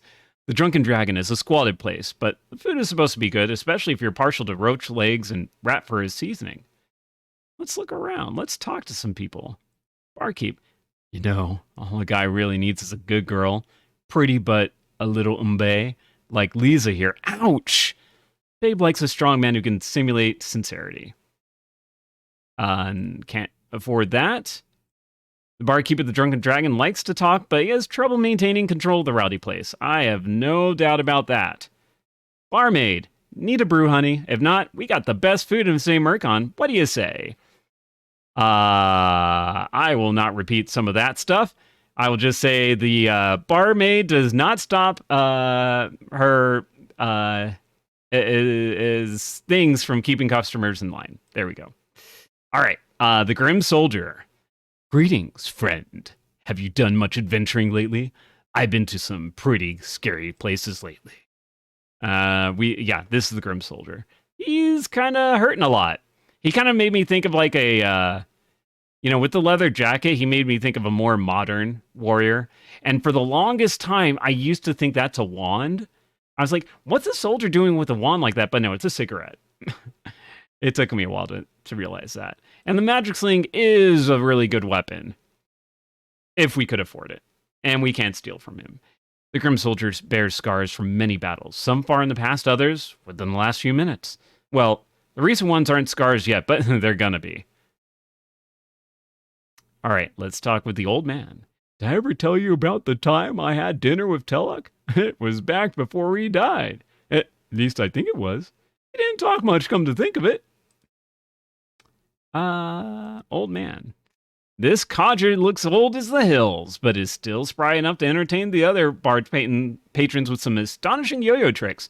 Too bad your view is blocked. Boo. Boo-hoo. VJ the Blue. Things been nasty out there in the jungle. Just came back in to get a much-needed brew. How about you? I don't want to pay that much. VJ is a dark man in a bright blue shirt. He has an air of intelligence about him, despite his broken nose and tendency to drool. And the last person is the Mercon Guard. If you think you can take whatever you want in this town, then think again, Mr. Sticky Fingers. Toe the line, or we'll be displaying your head on a stake before we cut it off. Ouch. I'll ask about town security later. The same Mercon Guard wears the standard guard uniform, leather jacket, cap, and designer kilt. He has a nasty look about him. I wouldn't make any comments about his kilt if I were you. All right, let's get out of here. And all right, so We've explored most of this town. There are only so many directions one can walk in the city, and that's not one of them. No, let's go south. All right, so Nick the Nose. He definitely has a nose. Yours look pretty strong. That's good. Oh, wait. I can't do an accent. I'm sorry, right? Let me see. Yours look pretty strong. That's good, but you gotta be strong in other ways. Get use some books and scrolls and study them. Knowing about the power of the universe. Nick is the weird little dude who runs both the herb and bookstores. He looks like a benign goblin with a huge pendulous nose, which, rumor has it, he can stick in his ear. I could buy credits of the game. I don't really need that. Some of this stuff will definitely help. I definitely want the jungle map before I actually go out there and stuff like that. And also, I do need to buy various things of reagents, kind of like Ultima style, in case that's something that you like to do. Yeah, let's keep going south.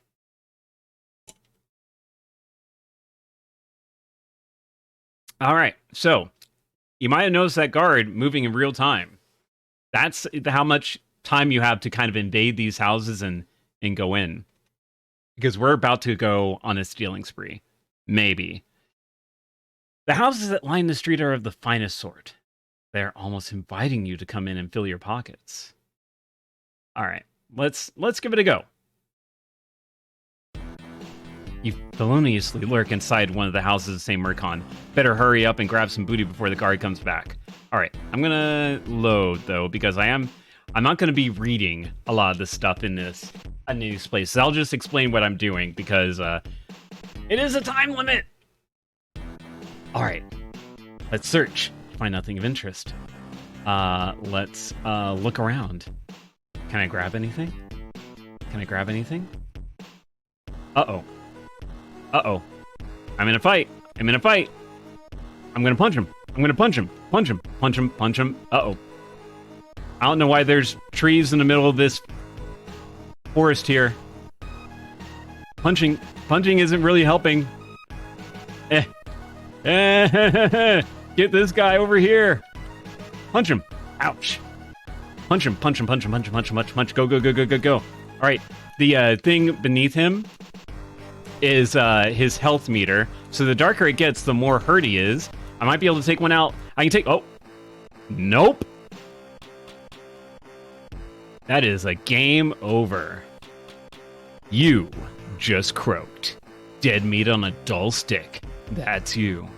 You should try to avoid this. It's so unpleasant, especially if you haven't saved your game in a while. I did not save my game in a while, but, yep. I don't think there's anything I can get here. All right. Some of the houses don't have anything, though. All right, so we'll wait for him. Hello. Hi. I'm just standing around. Okay. Let's search. Golly, I thought there was things I could do here. Look. Nope. Okay, all right.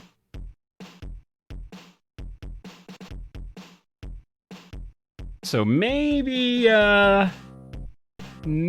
we're not gonna be getting a lot of stuff from here.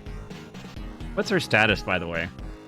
We're already 25% sleepy? That's insane. Hello.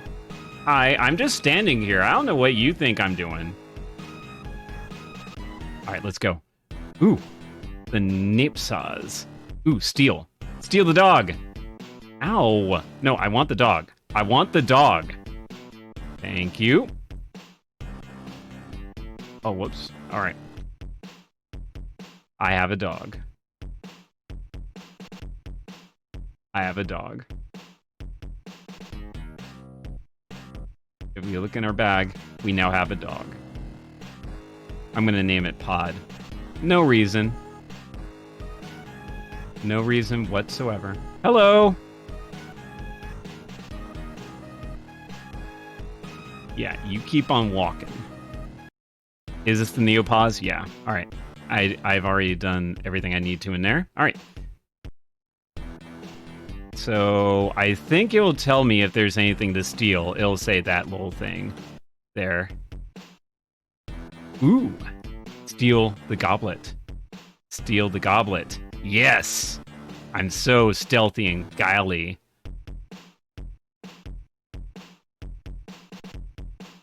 So this is how you train up. You just kind of go in these houses, you know, steal what you can, break up some stuff. Then we can start asking questions about the bigger picture. The first thing I want to do is buy a jungle map, though, so I can kind of get an idea of where I'm going, though. All right. Let's steal the plate. Yeah. Let's steal that toothbrush. Steal the toothbrush. Steal the toothbrush. I said steal the tooth... Sir. Thank you.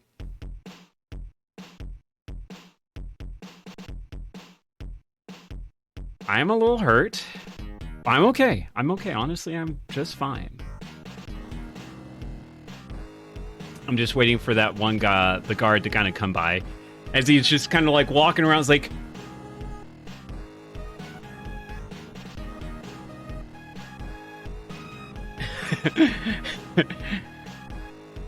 All right, and the left nuts.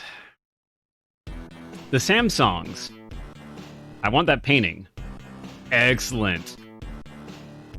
And do not ask questions about how I'm carrying all this. Just don't. Just don't. Did I already go in here? The Samsungs, yes. All right, let's save. I might be able to afford some food and stuff like that soon. Once I sell everything. I have to go to the collector and stuff, but yeah. Ooh, give me the sword. Give me the sword. I don't know how I'm fumbling stealing a sword, but, you know, whatever. All right. Is this the Telfans? Okay, cool.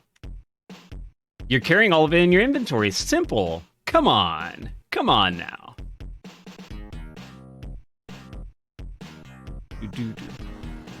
Actually, let's take a look at our inventory. Was that a weapon?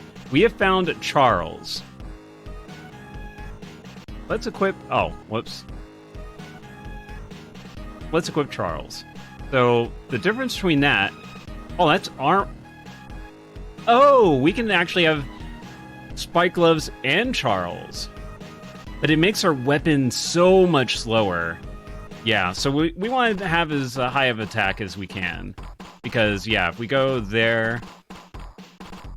Jeez, I didn't realize it was decreasing it that much. But I mean, it was a good idea to have the spiked gloves because it was doubling our damage, basically. But now that we have Charles, the decrease in weapon speed isn't worth just an additional 10 in attack power. We could sell Charles, but we have a named weapon. That's got to be good, right? Oh, hello. Hi. I'm not doing anything. The Darugs. Oh, hello. This is looking nicer and nicer. Is this... Oh, gosh. I'm lost. I'm lost. Okay, I've been to the Telfans. Darugs. The Shaproos. Uh-oh. I took too long and now they're here. Oh, yeah. I got a sword now, though, mother frienders. Eh. Come on. Ugh. Get... Yeah. Oh, yeah. 3... Yeah, 1 down. It's okay, it's okay. This is fine. I'm just putting them to sleep. They're just sleeping. They're not dying. They're just going to sleep for a little bit. Oh, come on.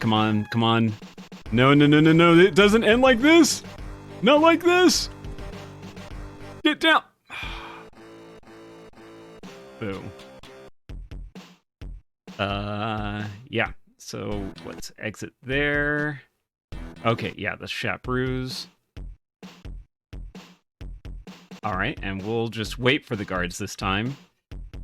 All right, let's look at our statuses. So, you know, that hasn't really changed yet, but if we look at our abilities, our stealing's gone up quite significantly.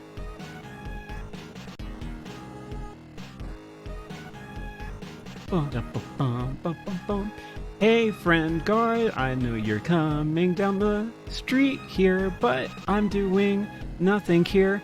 Don't mind this huge sword that I just randomly came across. It was on the floor, I promise. Friend, hello. Hey, it's Bayo Jenny. Hello. By the 9 divines, we are taking out trashes and stuff like that. All right. The Mech Stars. The Godels. The Nefars. Ooh. Oh, no. Oh, no. No. You weren't supposed to be here yet. This is my place, I promise. I am Jacob Nefar. Rius. Nefarius for killing people with this big sword I got. Cuth, are you still about? Can we get a shout out for Jenny? Oh my gosh, they're teaming up. They've learned my weakness is numbers. Ah! Ah! No! Get him! No! Take him down!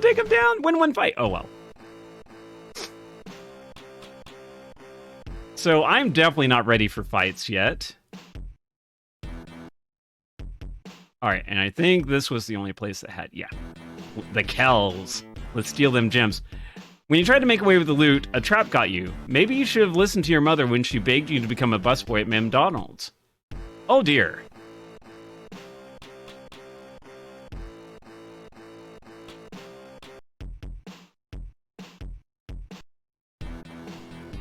Alright, let's try that again. Okay. Maybe let's not set the place on fire. Let's save the game. Let's try the Doct Ixmir. Okay. So maybe I'm not ready enough for that stuff yet. So all right. Honestly, we had a pretty good start. Let's go and talk to the collector and show off this horse sketch.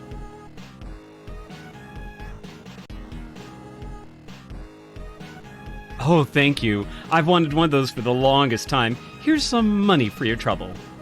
What about this toothbrush? Ooh, 400 gold for a toothbrush. What about a plate? 100 gold for a plate, but 400 for a toothbrush? You have a weird sense of things. Now, this is a alternate universe, Keef, where, oh my goodness, D-Tech, hello! Hello, welcome! Hey, let me get some shoutouts. Alright, gotta do a shoutout for Jenny. Oh, whoa. The game does not like this. Alright, hold on. I'm gonna turn that off while I'm doing the shoutouts here. Alright, so shout out for Jenny, and then a shout out for SteTech. Welcome, SteTech folks. Aww. But only Skyrim has that. Oh my goodness. Thank you for joining the pod crew. Polyodity. Thank you. Enjoy your stay. We are all a little silly here. Especially Pod, who's sleeping over there. What are you doing to your friend? Your friend. That's your friend. Jenny, your friend. Your best friend. The friend who would have followed you to the ends of the earth. And it looks like they are falling off the end of the earth. See what you did to your friend? They're falling off the end of the earth for you. Ugh, Jenny, how could you? How could you? It seems like the slide has come to a stop. We need to push him a bit, so the fun can resume.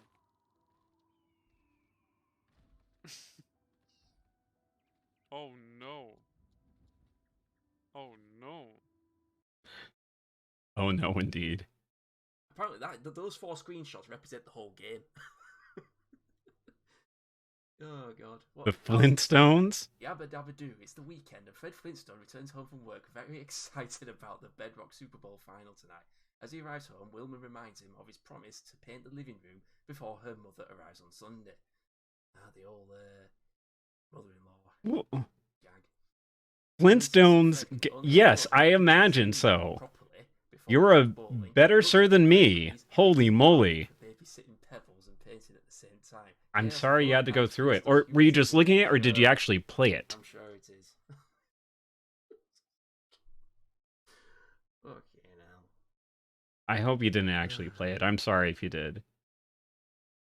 And hey, Warlock, how's it going? Let me give a shout out to Warlock as well. Oh, I played it, couldn't get past the first level. Good, fair, good. You gave it a fair shake, and then shook it off your computer.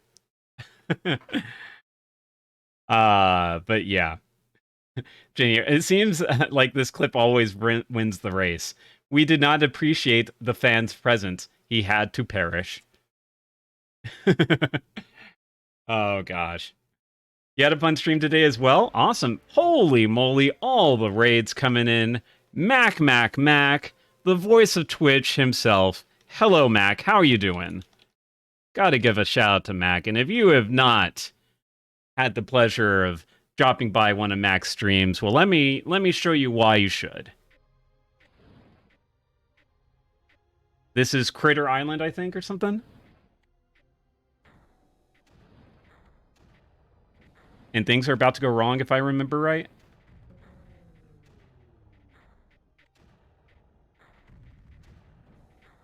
Things are about to go bad. Oh, fuck. Mm-hmm. Oh, fuck. Mm-hmm. Oh, fuck. Oh, fuck. Oh, fuck.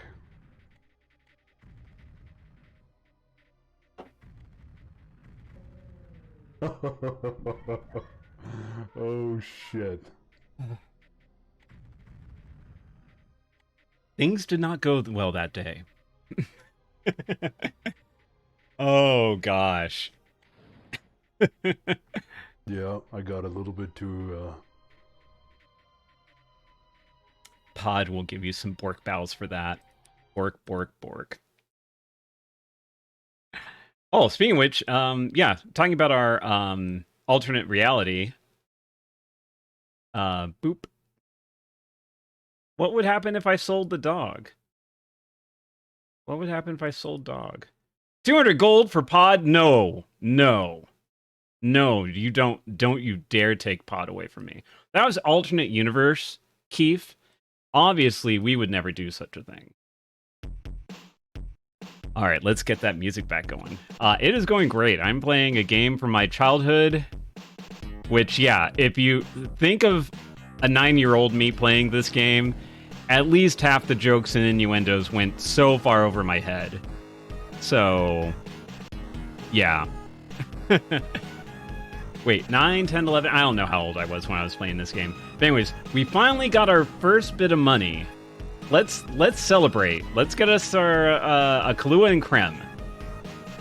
Yeah. Wait. I can steal? You know what?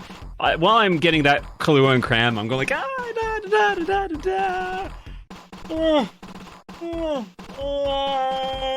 Mai Tai. Tasty Mai Tai too. How drunk are we now?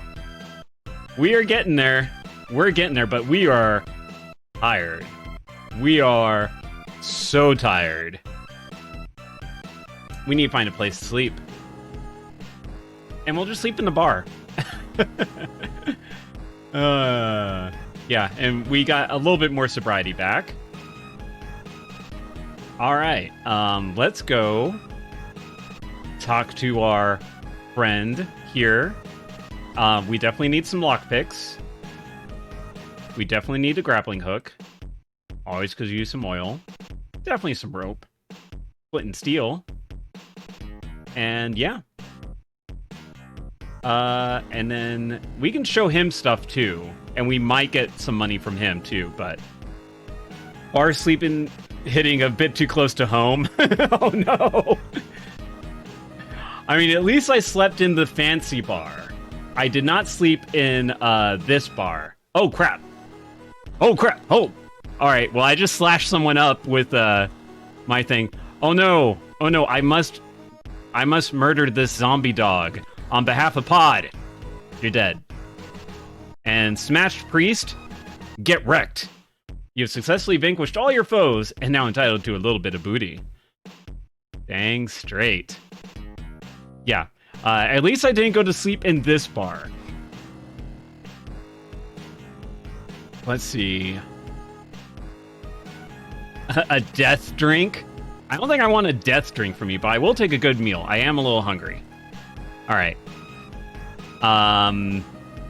Let's see. And then talking to the barkeep. What do you have? Oh, the same thing. Alright. That's okay. Ooh, wait. Oh, we cannot afford that magic sling. That is impossible. Can we get some better armor? Can we buy better armor? Oh, actually, wait a second. First, we gotta talk to our friend Nick the Gnome. I mean, Nose. And let's buy a jungle map. And now we can have access to the map. And these are all the ingredients that we can use for spells later on. Which I just can't yet. Alright, so let's buy... let's buy a... Ogre Skull. Alright, and... Alright, so we could... I don't think we need... And unfortunately, I don't think we can sell anything. Alright, yeah. Ogre Skull is good. That'll do for now. It's protecting us a little bit. Also, we have 4 experience. So those guys were not worth very much. Let's go ahead and try to do our steal thing. Alright. Let's see if we can steal these gems now. Oh no! The guards got it! Oh gosh, because yeah, the thieving stuff is in real time. So, oh gosh, he hurt me a little bit. That's okay, that's okay. We got this, we got this. Yeah, we got him, we got him, we got him. Alright, 3 versus 1. I got this, I got this! We're not going down!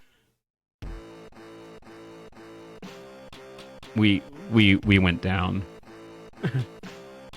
Game over! As I hold my sword aloft and go... Why do your spears have acid that makes my flesh melt off and de-blonde my hair? Alright, let's try that one more time. Let's wait for the guards to pass by. Hello. Hi, how you doing? Hello. This is definitely my house. Bye-bye. Alright. Let's steal some gems. And then we die. We get burned because we failed to disarm the trap. Oh, right! We have to disarm first. Dang it. I'm remembering how to properly steal things. It's been a while since I've been a proper thief. Alright. So, other, remove fireplace by... Keep the... Wait, what? Oh, God. Let's remove the candle from the wall. You couldn't disarm an ice trap in the abyss. You're doing it totally wrong. Try something different. Alright. Okay.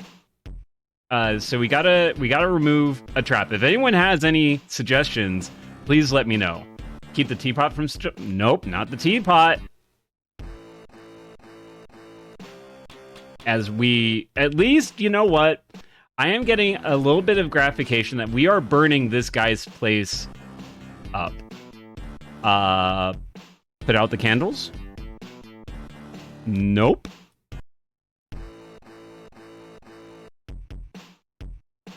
Alright, let's try to... I guess...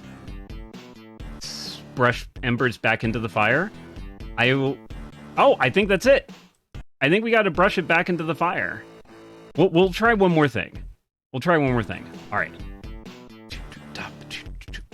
Let's stoke up the fire. Is that...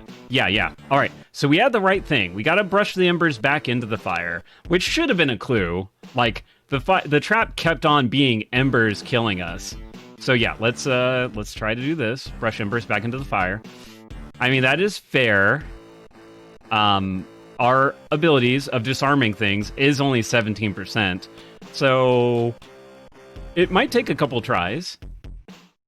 But the only way to get better at disarming things is to keep on trying to disarm things.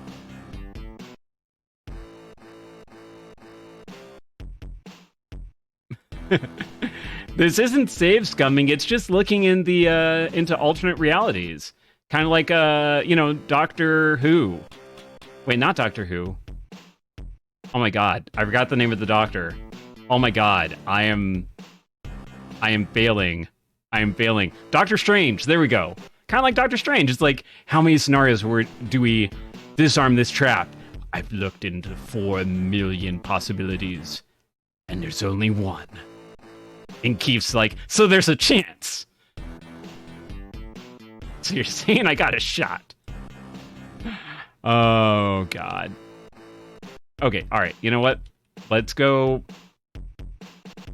this way. And we're going to start on... Whoops, sorry.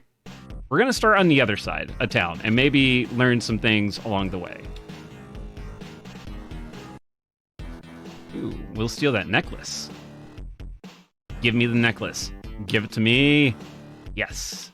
The smiths have been properly stolen from.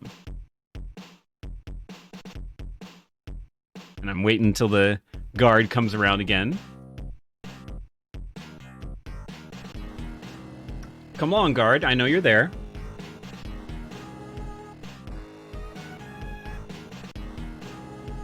I said come along, guard. I know you're... Guard? Guard? Where's the guard when you need him? Seriously. All right, thank you. Hello, hi. Yes, I need you to do your job. Faster. And get out of my face. Okay, cool. All right. All right, the horrors have nothing. Ooh, well, actually, we do need to disarm the teapot. Keep it from spilling. All right. Well, obviously, I don't think we're going to be able to do those for a little bit. I did steal a necklace, though. So, let's show the collector this green necklace. 500 gold, awesome. We don't need to talk with them about that. Let's see, there is a merchant. Rare and interesting items. What do you sell? Oh. Now again, this is just alternate reality.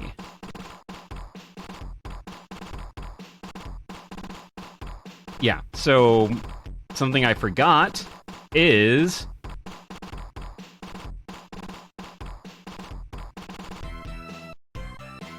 Something I forgot is the different people that you show to is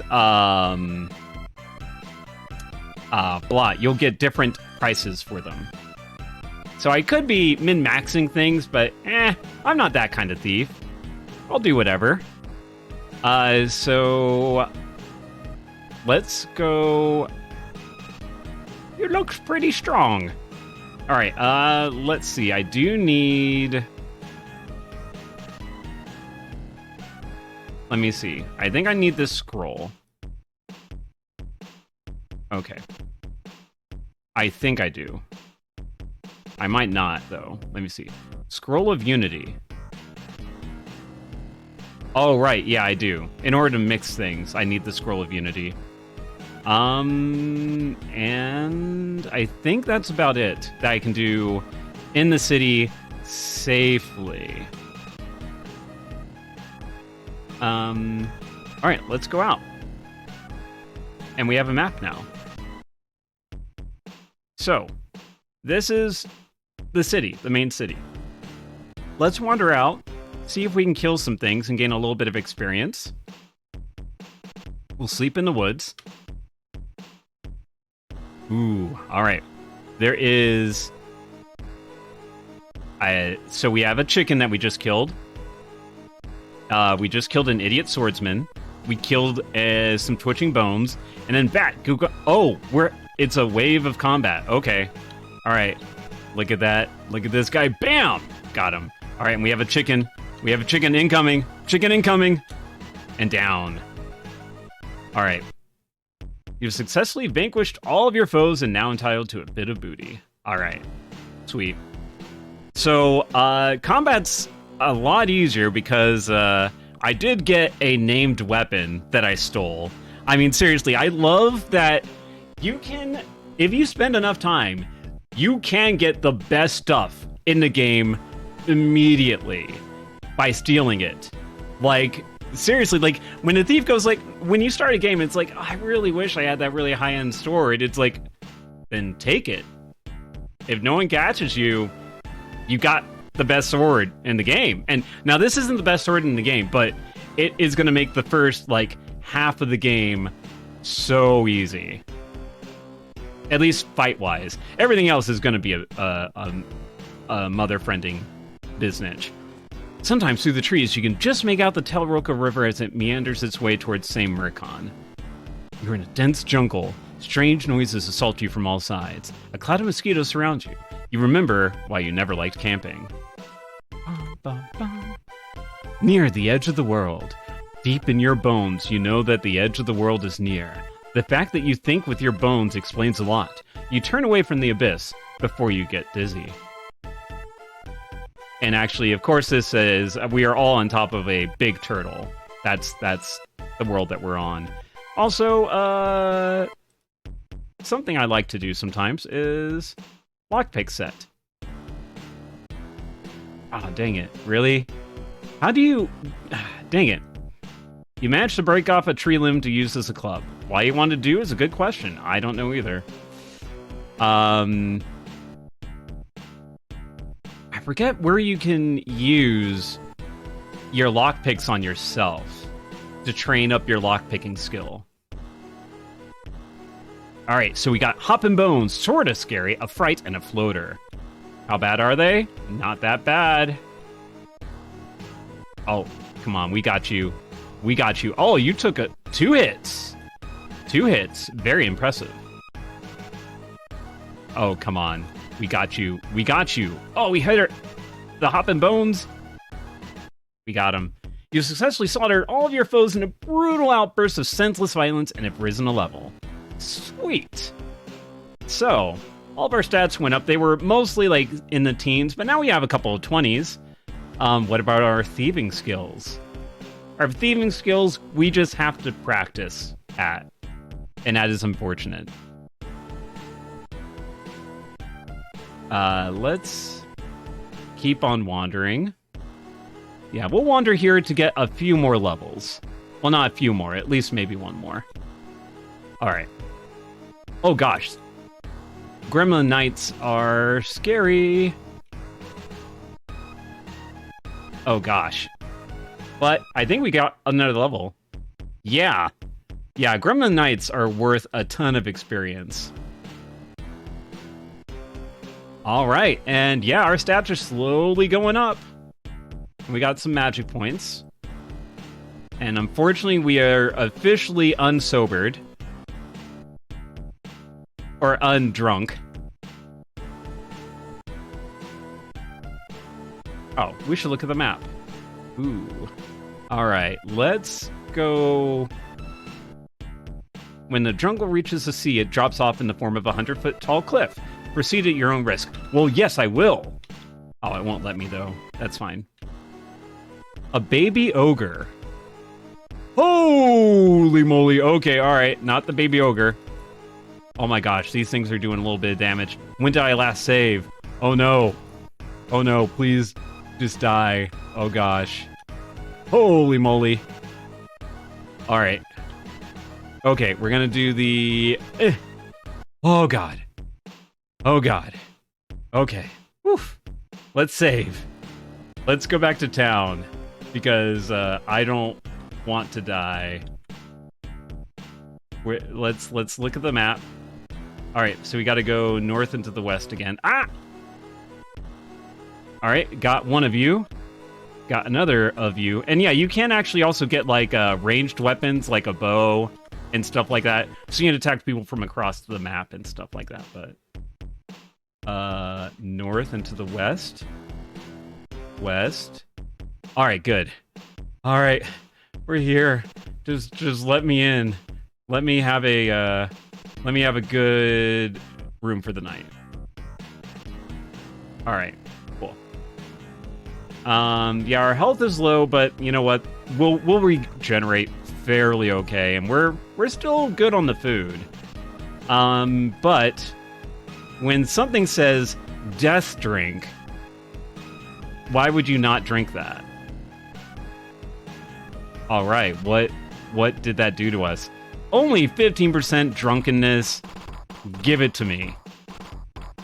You're drunker than 10 Midwestern congressmen in a topless bar. Stay away from open flames. Sweet. All right, we're winning now. Oh, okay, all right. I like where this is going. Let's haggle. You don't want to haggle with me? Fine. Give me that, Ooh, I can almost afford... You know what? Let's try it. Let's try to steal this dragon hide. Oh, it did not go well. That's okay. Civilian guard, I got you. Your number is done. Okay, it might take a bit because I am drunk. Just stay where you are, civilian guard. Stay in one place. Why are there so many of you? Why are there's like 5 of you all around me? All right. We did it though. We're gonna fight the Smith because we're drunk. Have at you. Have at you. Give me all your stuff. I want it. I want it because I'm drunk. I'm drunk. Okay, I better be acting drunk. Yeah.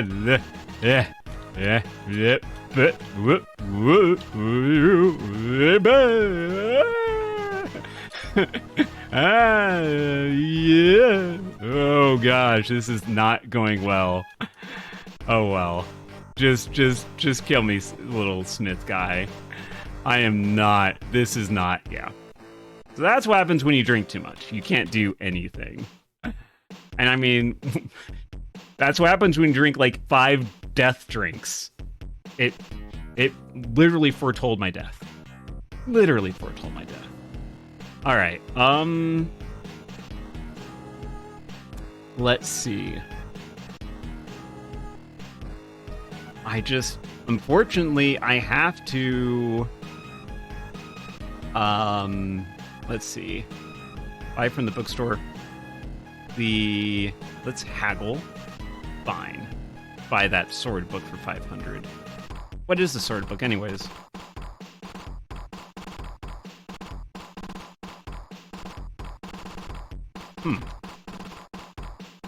Well, I don't know. All right. Hey, I found some stuff. Do you want? Oh, can I? Wait, can I not sell my stuff? Let's see if I can sell. Oh, I can't sell my weapons and armor. It's just gonna make a huge. Ugh. I forgot about that. All right. That's fine. Wait, did I get stolen from? No, I didn't. Okay, cool. I thought I was, like, out of money. Hey, Salt. Should have hydrated before the death drink. Rookie move. Also rookie movie, yeah. I'll take that, too. All right, let's... Hello? All right, so I think that's the house with the fiery gems. All right, let's remove the trap by... brushing embers back into the fire. Dang it. Things are right here, just hanging around. Sweet, sweet.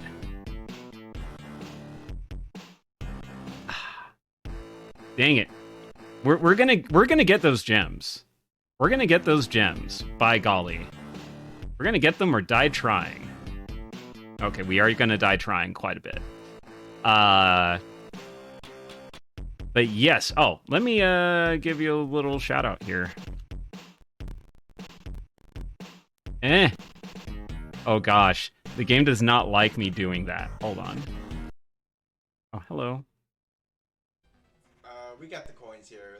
Let's go with normal.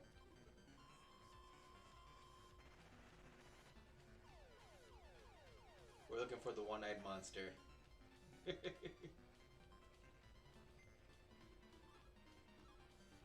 Oh my gosh, I didn't actually see it. Where was it?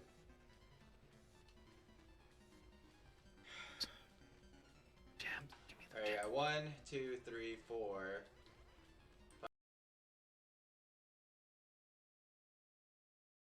Okay, first off, I'm sorry. I was so distracted because I actually disarmed the trap. And I was like, oh, let's go good. But maybe I should have ran away and reset. Yeah. That was a rookie move on my part, not exiting the place after I disarmed the trap. Yeah. Rookie move. That's okay. I am a novice thievery. Oh my gosh, traps. Why are traps insta-kills? Come on. They're just supposed to be like little injury things. Yes. All right, cool. All right, let's save in case. All right, do I need to remove the trap again? No, I don't. Give me the gems. Yes. All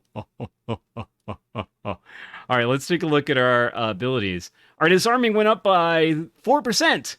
Awesome. I think that clip exists so we could play the matching game. All right. So, let us continue our trail. Oh, we already robbed the Kells. No, I don't want to go that way. Yes. All right.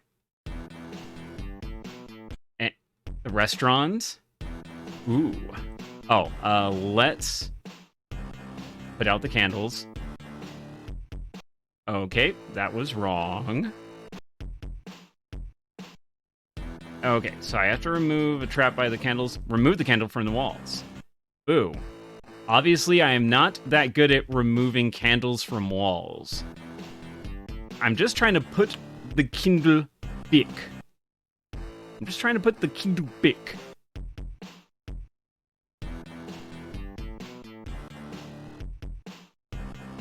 Oh my gosh. Well, I was actually in here for a while, but I called my parents for Father's Day. And then burned your lunch. What'd you have for lunch? Speaking of which, oh my goodness, I should probably eat something. I'll do that after the stram. We're gonna get through this, team. Chat, we're gonna get through it. There is a reality where I do successfully take a candle from the candelabra and put it elsewhere. There's a reality where that happens.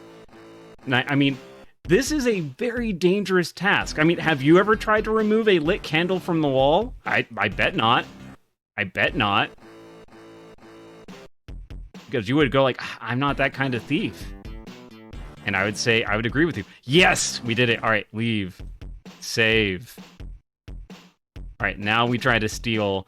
I don't know why we are getting hurt trying to pick up a glove. Why are we getting hurt trying to pick up a glove? We killed ourselves picking up a glove. It was like, ow. Ow. Ow. It's like, was I like putting my hand in the fire? Was I like walking into the fireplace over and over? Was I licking the candle flames? What was I doing that was hurting me from picking the glove on the table? Pick up glove from the table. Burnt cheese ravioli. A zombie attacks you just because of a candle. No, this is us. This is us when we're dead.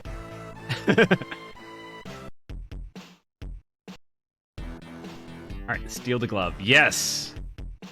Get out of there. All right, cool. So actually, that is something we can equip now. We have the tortoise, which, oh gosh, it really heightens our armor, but we can't use Charles with it. Yeah, our armor goes way up. But yeah, we have to have Charles for now. Oh, Candle turns you into a zombie. Yeah. That's what happens. Hello, hi, hello. How you doing? How's it going? I live here. All these places are my places. All right. The Tentucks. The Offlers.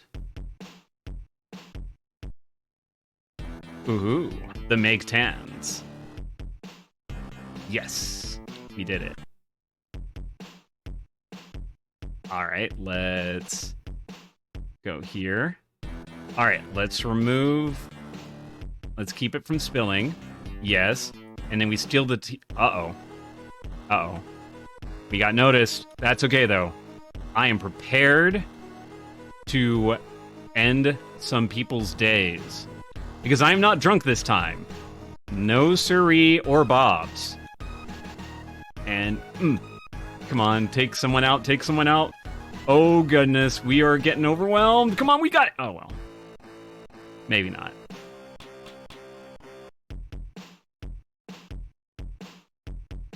Is that the Make 10s? Yes. The Nodals. Ah. Come on, come on, come on. I don't care if you're surrounding me. I'm just going to stand and fight. Have at thee.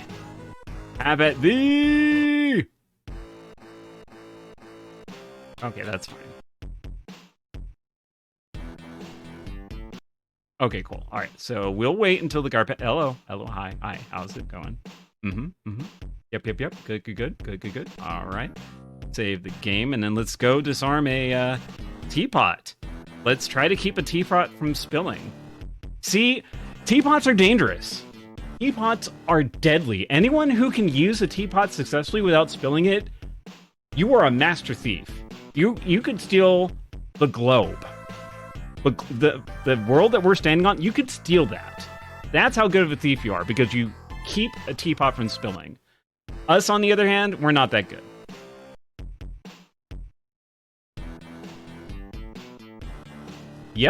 Yep, we cannot. That teapot. What other game involves you having to face a teapot and that a teapot can one-hit kill you? Do you know of any other games where a teapot can one-hit kill you?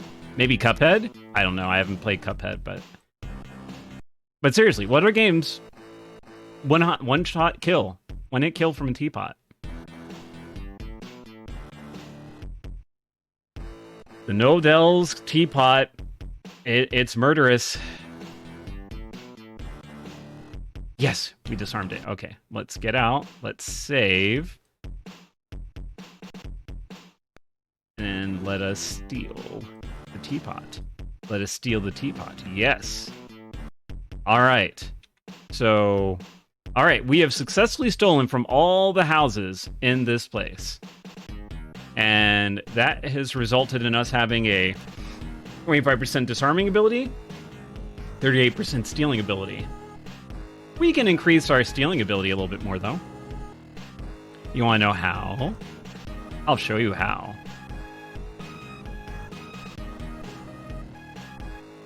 Come with me, Clydesdale. Come with me. Come with me. Okay, well, apparently, horses choose where they want to go. A horse cannot be truly owned by anyone. Horses are free spirits to be among the world. How dare I try to possess one? What right do I have? None. The answer is none. Still going to try, though. Whoops. All right, well, that didn't go well. Come on. Oh, well, I died. So I'm still not that good of a fighter, even with all my stuff. But let's... Okay, I am going to be a little picky. Because I did find some good stuff. Oh, the other guy just wants dogs. All right. A ruby necklace. And a teapot. Oh, no. I'll give you the ruby necklace, but the teapot... let me see if I can find someone else who wants that more. Like my brother friend Thief here. What do you think about this What do you think about this teapot? Oh. What do you think about this Book of Swords? Okay, fine, bye. Alright. Here, you can have this teapot for 50 freaking gold. Ugh. Alright, and then let us buy Dragon Hide. And then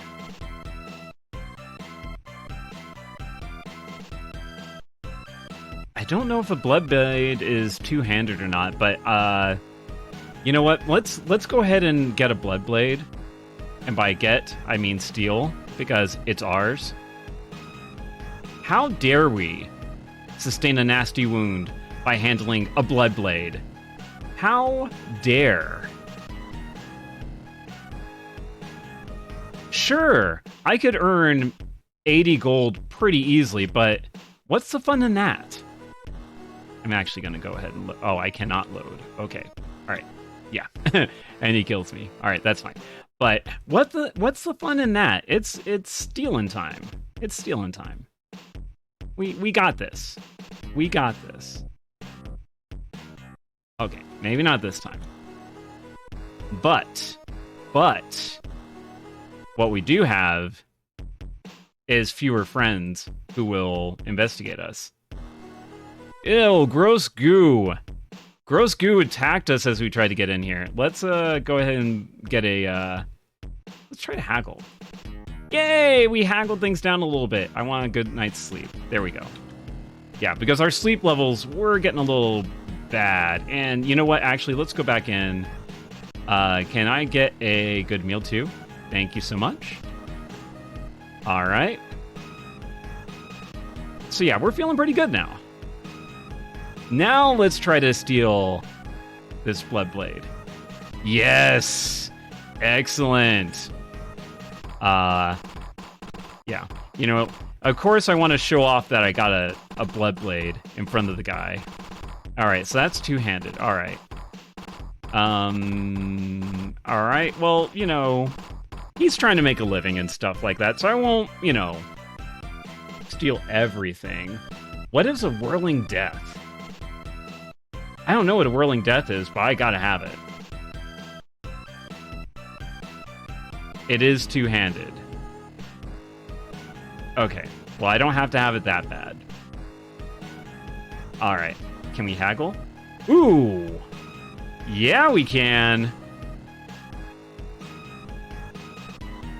Alright, we did a pretty good job. Well, some of the stuff looks like it's more expensive, but some of it looks cheaper. Let's get a short sword. And you know what? This is just me being RP. Oh, well, I want that throwing dagger. Oh, you son of a goose. Oh, where are you running to, guard? You brought it on yourself, buddy. All right. I'm getting that throwing dagger. I'm getting that throwing dagger. You cannot stop me from getting my throwing dagger. Thank you. All right, so we have a short sword. Ooh, we could.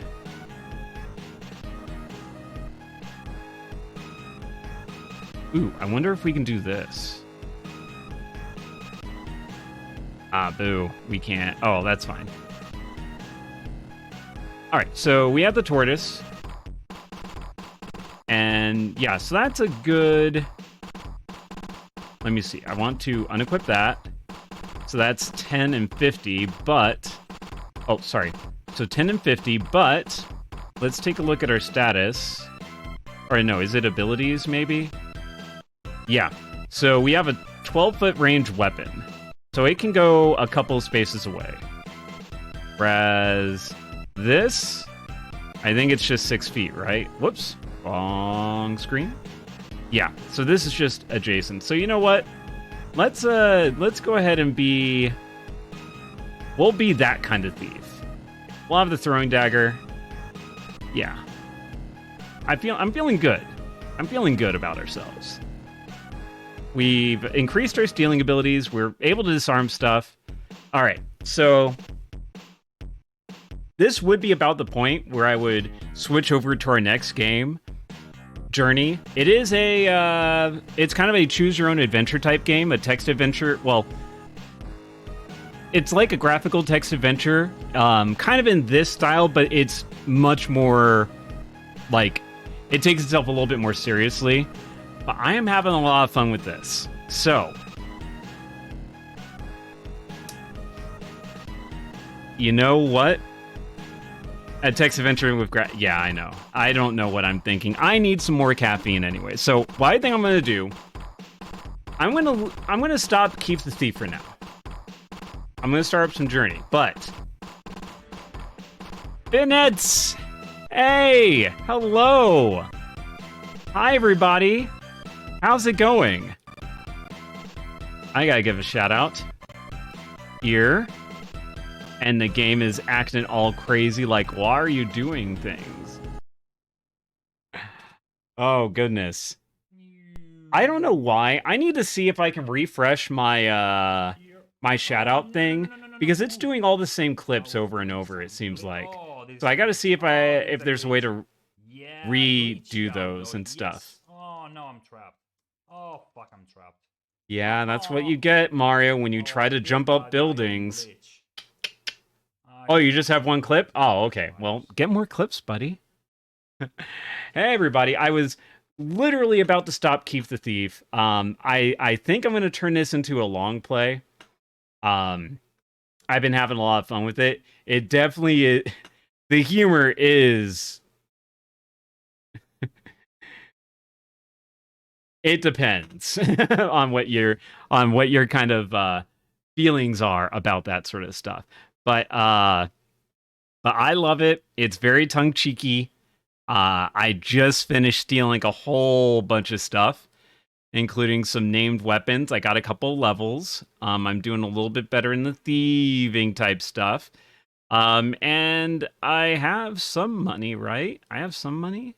Yeah. So I can actually kind of ask some questions next game and stuff like that. So, yeah. Before we go, though, I mean, we'll go out with a bang. Clydesdale, come with me. Clydesdale, please come with me. Okay, the Clydesdale did not want to come with me, so... Game over, and that is us as a zombie king. Which, you know, it's not that bad being a zombie king. I mean, look at this sword. That looks amazing. Even though I don't know why there's like that little bit that's missing right there from there. I feel like there should be some... Anyways, I mean, we're a pretty good looking zombie king, I think. But I'm going to start this game called Journey, which I've never seen anyone play before. And I want to show it off to somebody at least. So please stick around for just a little bit. I'm going to get a little bit of thing to drink. No food, just drinks. I'm going to be back in just a minute. So... Oh, good. I thought there was another raid coming. I was like, oh my gosh. Artyom, hello. Hi. You're late. That's all good. You missed some Keef the Thief. I think you would really like it. It's very silly. And it's the combined efforts of EA and Naughty Dog, which I don't know what they've done lately. You know, EA, Naughty Dog, they do some things once in a while. But yeah. You like that? I'm going to be right back. Done by surround sound. Ooh. And I'm going to go ahead and turn on the sad music of us losing. We died. Game over. Game over, man. Game over. All right, be right back. I'm going to get a drink.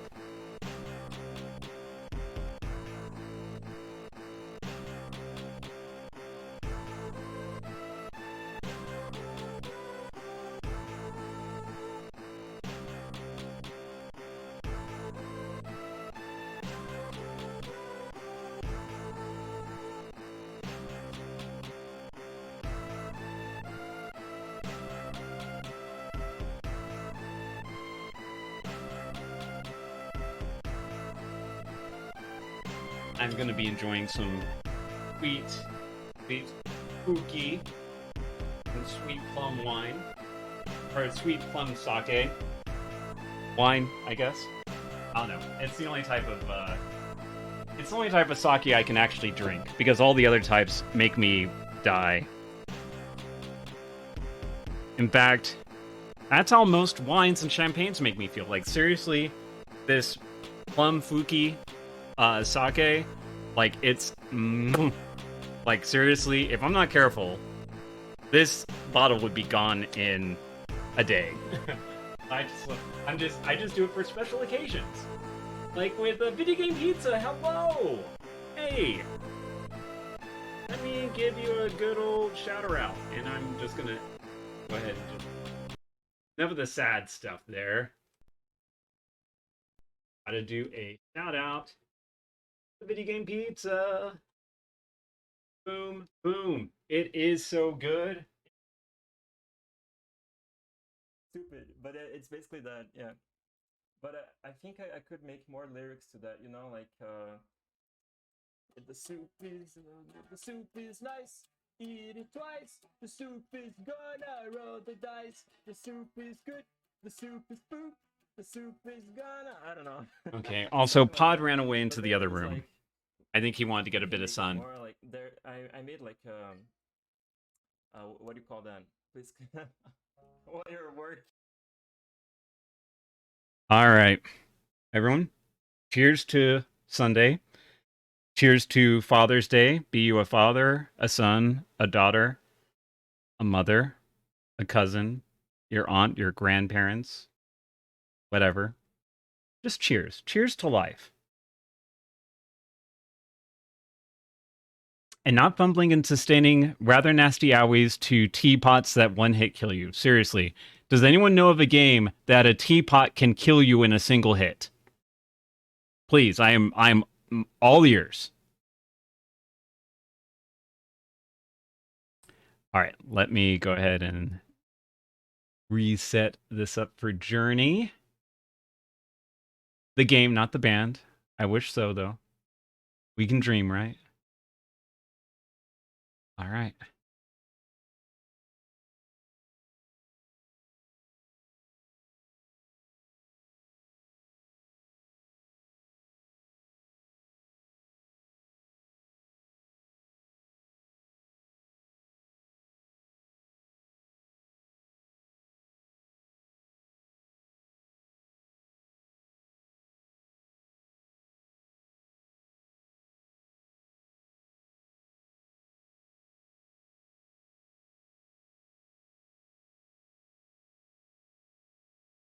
Boop.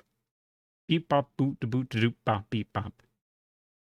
Need to change this up to... All right. Now I'm back. Journey.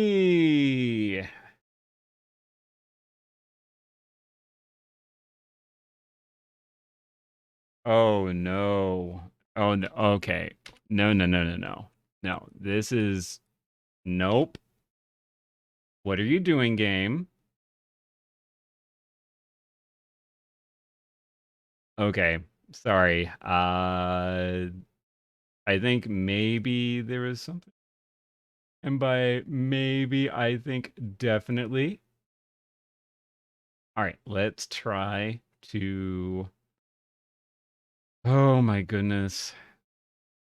This is killing me. It is literally trying to kill me. It's trying to kill me. It's trying to kill me. That's all. That's all. It's trying to kill me.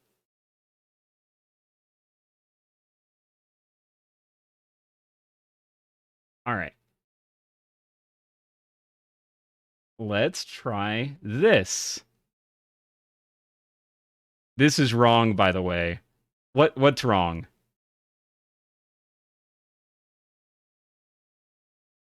I do not know what is wrong or what is right.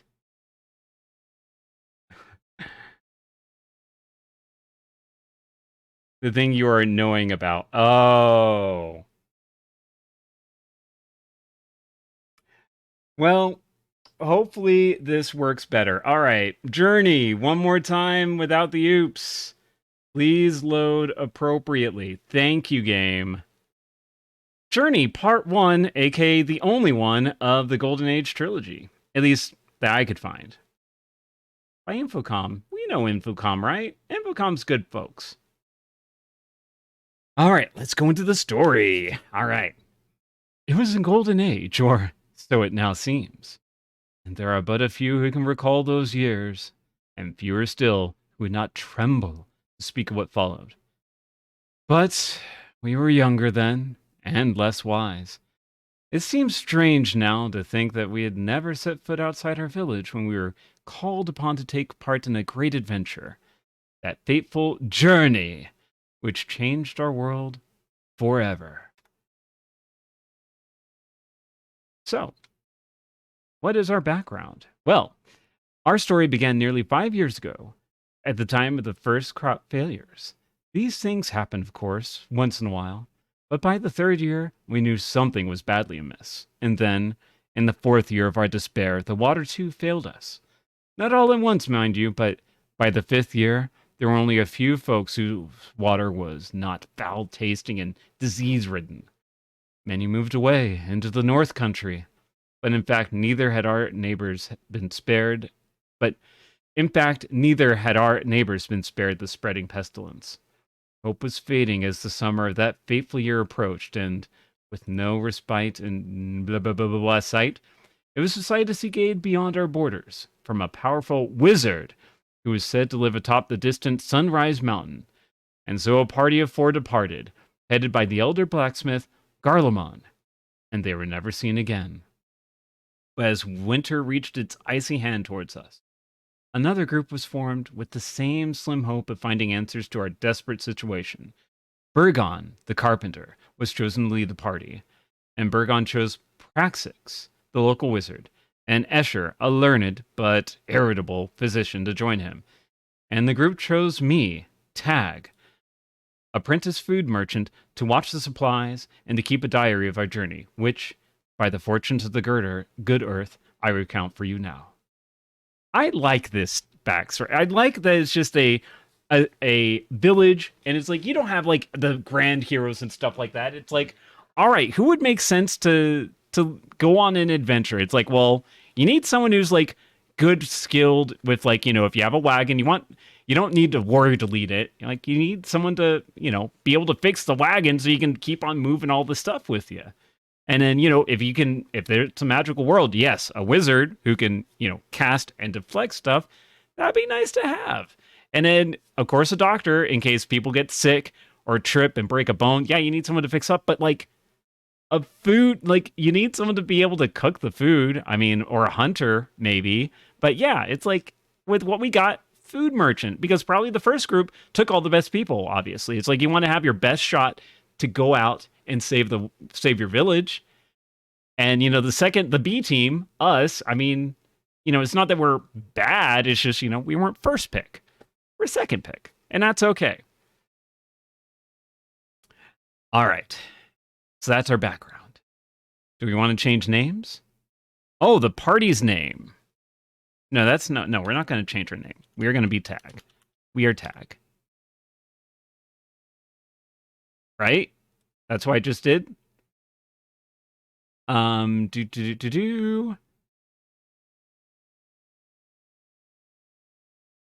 I'm not going to read the rules of the game. Game controls. Cancel. Oh, wait, actually, I do want to refresh, maybe? Yeah.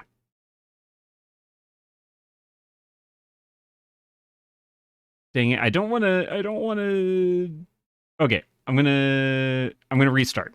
Because I don't want to do it as mess up our tag or anything like that. Yeah. All right, cool. All right, let's start with the actual game. Yes, let's start. Our journey started on a day bright and clear, and we made quick progress down the gentle winding road that leads south, past the boundaries of our valley. The air was warm, but the cool north wind at our backs reminded us that winter was near. Winter was coming. It seemed we'd only just started out when we arrived at the outpost town of Lavos, shortly past noon. So this was Lavos. We stood in front of an old wooden storefront, that of a provisioner. Farther down the road, the Land's End Tavern beckoned us with the promise of food and drink. So these are the individual commands. So we can get advice from Bergen on what to do. And basically, once you're ready to move on with the story, you just proceed. But let's go ahead and, before we proceed, let's enter. We entered the provisioner's shop and introduced ourselves to the proprietor, a portly man named Webba. Look around, he said proudly, though, if truth be told, there is not much to be proud of. Still, this would be our last chance to provision ourselves before moving south to whatever lay beyond. Scanning the shelves filled mostly with foodstuffs, we could not fail to notice an unusual map tacked to the wall behind the counter. Let's have Escher look around. I think I'll have a look around, Escher said as he wandered off to explore the shop. Perhaps there's something more here that meets the eye. So Escher's gone right now, doing their own thing. And I really like that people can do their own, like, stuff. And, oh, you love the image there, by the way? The image of the game earlier? Or the image of my storytelling? I don't know. Either way, I'm glad. So, Praxis, examine things. Examine the map. Praxis expressed a keen interest in the map, and Webba obliged him by taking the old parchment from the wall and, not letting it out of his grasp, holding it before the wizard. The map was old and worn, and of land unknown to us. Suddenly looking grave, Webba asked, so, you going on to the Outlands? Praxis is... You know what? We already have one irritable guy in Escher. Praxis will be the friendly sort of wizard. Praxis started to tell of our quest, and Webba shook his head, resigned to having lost a good customer. This map will not help you. I sell this item to tourists, those curious enough to visit, but not enough to go on. He laughed heartily, and told of the peculiar man who offered him the map in exchange for a few worthless trinkets. Of course, the map appeared equally worthless, though he thought it amusing, especially the faintly flickering alley-shaped runes that appeared on it. He ran his finger across the map as if to show us the originals, but none were even vaguely flickering, and he soon gave up.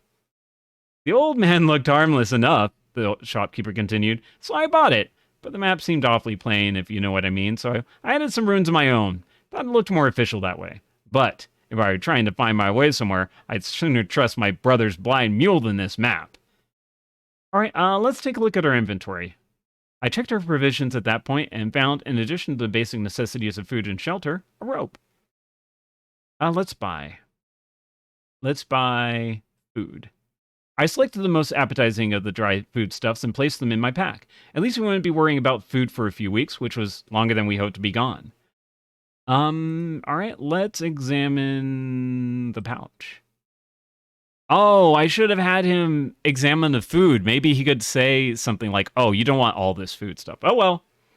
The key to Praxis's wizardly powers lay within the badly worn brown leather pouch that he carried inside his cloak.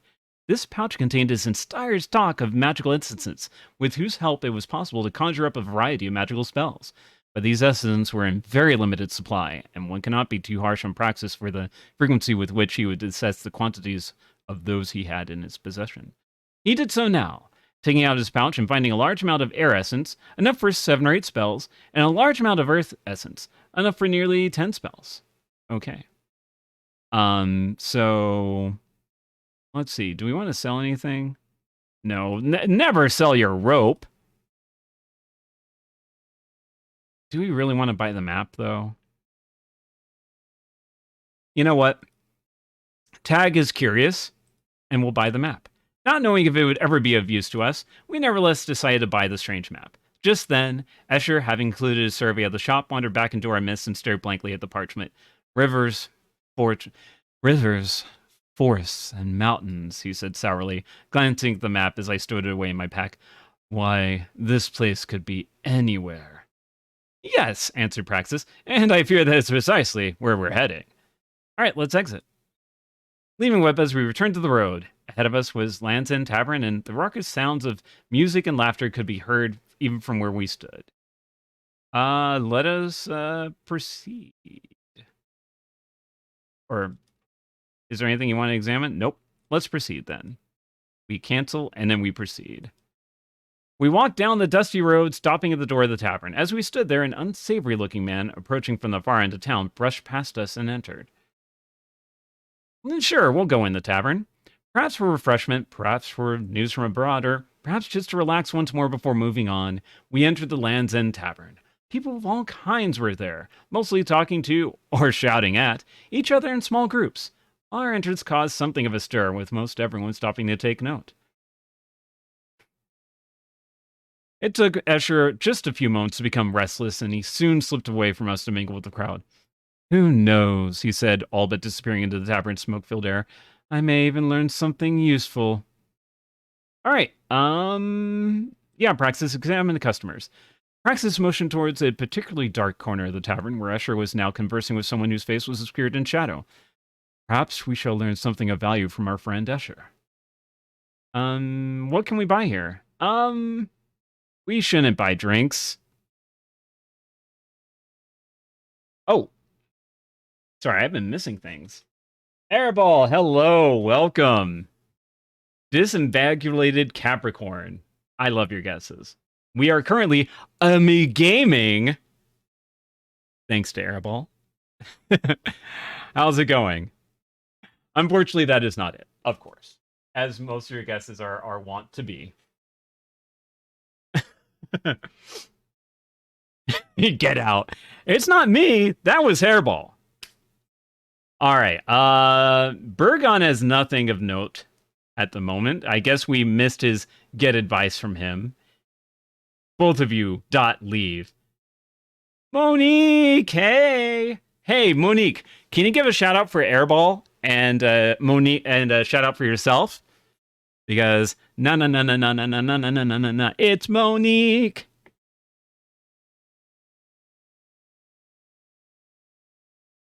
All right. I guess you know what I want to say first. Oh, oops, nothing. Raven. Hi, everyone. We got it. We got the clip. We got the clip, Monique. You made me so excited. We got it. Oh gosh, I'm sorry if I banged the mic so too loudly, but yeah, that's you are a winner, Monique. How long has it taken us to finally get that random clip up? Oh my gosh, it's like taken months at least, I feel like.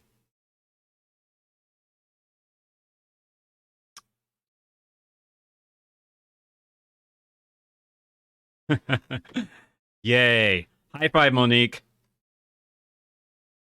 Thank you, Monique. All the way from Brazil, that high five. Na. Monique. I hope. Whoops. Uh-oh. Okay, well, I guess we're not saving this game. All right. So let's examine our inventory. Oh, we're done at doing that. Let's examine our pouch because I don't want to leave until our friend comes back. Or is he not coming back until I buy drinks? Fine, I'll buy some drinks. I guess this will be the last bit of fun before we leave. Stepping out to the bar, we order ourselves a few tankards of ale. Though bitter by our standards, it was nevertheless refreshing, and we passed some time there with idle talk about the journey that was to come. No, we're not going to buy more than one set of drinks. All right, we're going to leave. On the way out, Escher rejoined us, telling of an intriguing conversation he had just had with one of the locals. Before we could go on, the unsavory man we had seen before stepped outside and pushed his way into our midst. Burgon, flushed with anger, grabbed his sword, but Escher held him back. This is the man I was telling you about, he said with no particular enthusiasm. I'm called Minar, and I've traveled often in the Outland. You're in great danger, whether you know it or not. If you'll have me, I offer my services. Minar's eyes flickered with a disturbing light, but saying nothing, we awaited the decision of Burgon.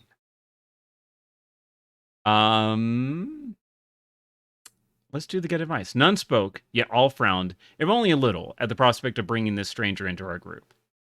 So, chat, I leave this option up to you. I'm going to make a poll. It's going to be a really, really quick poll, though.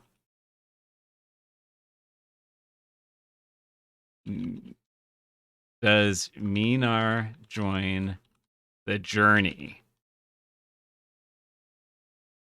Of course.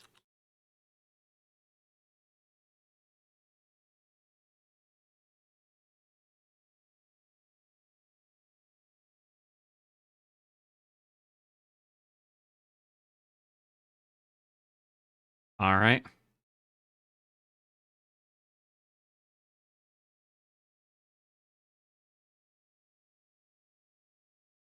And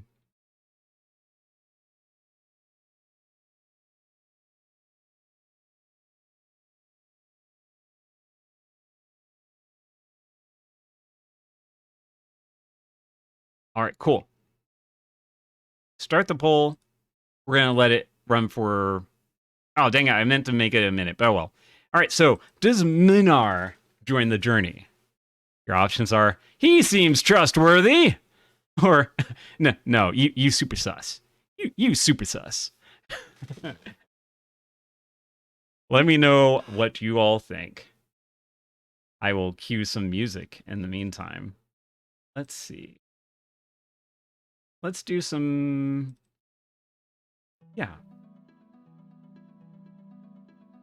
This is good music from Berserk.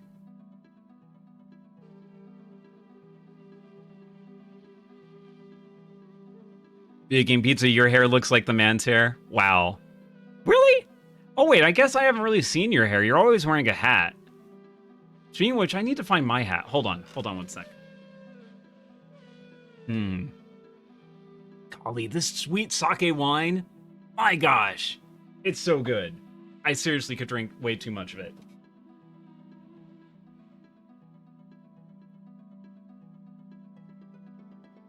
Hold on. I'll be right back.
Ooh.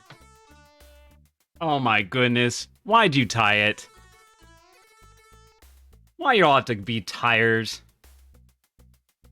You gotta drink too, but not wine. You hate wine. Seriously? Seriously? Please, please, please try Fuki Plum Sake. If you don't like it, I will sub to you, Monique. I'm already sub to her. But yes, I will sub to you, Monique, if you do not like Fuki.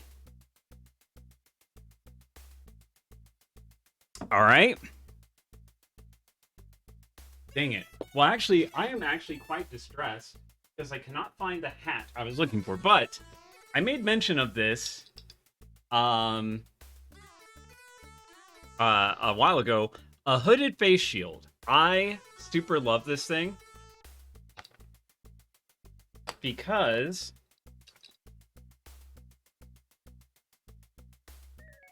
you just put it like this, and y'all can still hear me, right? But yeah, like if you want to unzip this, it can be unzipped like so. And you just buckle it up like this. And I love wearing this whenever I go out on walks. Like, this is so freaking good. Because whenever I go outside, this, like, keeps the heat away from me off my head. Which, I don't know, I get warm pretty easily. And also, if it's, like, raining, like, if you wear, like, a hood or something under it, like, this part will get wet, but then you can hang it up. You can take this off, you know, and hang it up so that it can dry. And also, yeah, you can wash it because you just remove this face shield part. And, yeah, like, if it's snowing or windy or anything like that, you don't feel it. Especially if you put a scarf right here. Like, all I need is a scarf, and then this, and then a light jacket, and I'm 90% fine. Whenever it's, like, really windy, cold, and stuff like that. But yeah, this is good in the heat or the cold because it stops the wind from hitting your face and making your eyes water up. So like even if you're just like, obviously you should wear a helmet, you know, if you're bicycling around. But like if you put this on and then put a helmet on top of it, yeah, you won't get like the windy bits and stuff like that. But yeah, I actually. You say it's so cyberpunk? Oh my goodness. Wolf720p, thank you so much for joining the pod crew. Please enjoy my random ramblings and the like. But I will show off a picture from a while ago. Oh, whoops.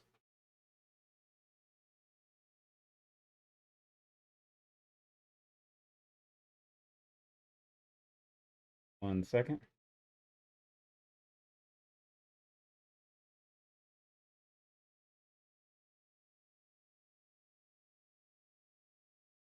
I want to show off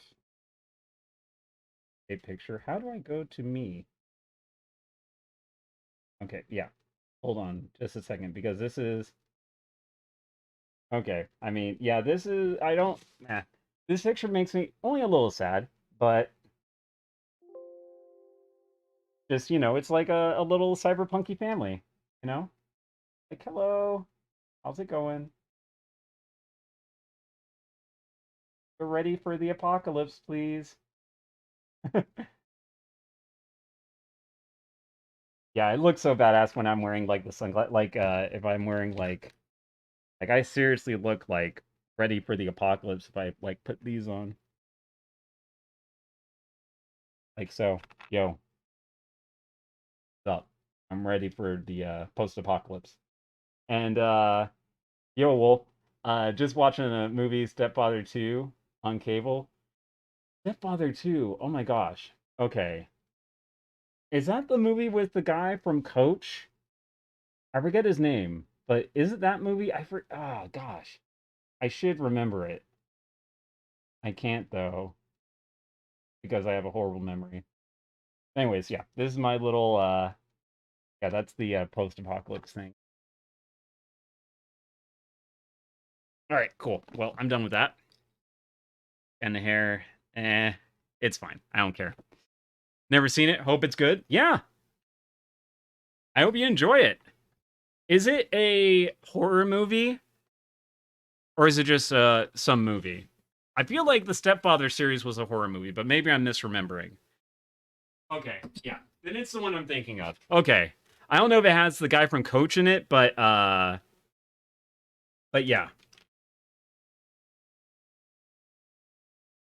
Oh no, Monique. Why couldn't you do any of my other cool redeems like Crimson Land and all those other things?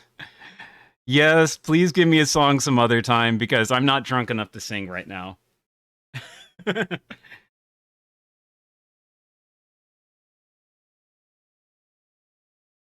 Oh god. Okay, fine. Fine.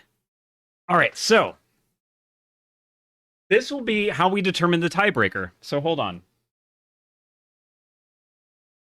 Let me go here real quick.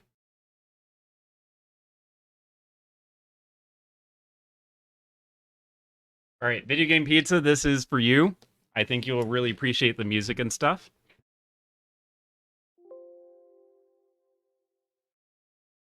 Oh, and Pod, like I said, Pod's gone. Pod went to another place for now. All right. Yeah, I think you'll really like this game. I'm surprised you haven't seen it before.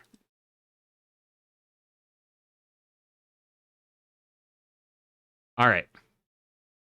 Give me just a minute because I got to load it up. My father remembers a movie called Ben, and he told me it was really good. Pod saw this song Redemption and said, "Not today." Yeah, he doesn't want me. He doesn't want to be added to the to make him sing and dance with me.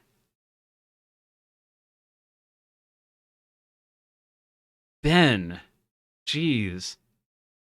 I feel like I should remember. No, I'm thinking of Ben-Hur. Never mind. I do not know Ben. After all the tell me why success, shame on Pod. I know. Pod can't handle that much publicity. All right, let's make sure it loads up. There we go. Oh no. Oh no. I'm going to check it out tomorrow morning as soon as it's done recording it. Cool. Okay. Let me check here because it should be loading up the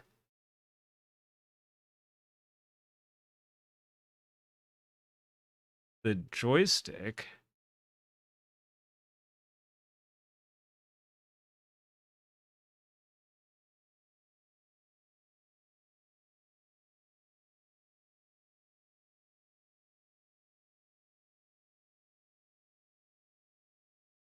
Mm-hmm. Okay. Golly, come on. Come on. There we go. All right. Maybe it just took a second to load up. All right. Ah. Okay, maybe I have to switch it.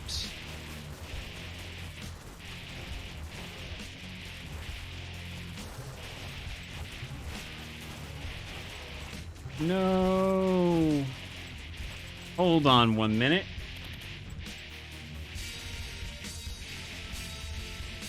Okay. I can do this. This is like a very evil Smash TV game. A little bit.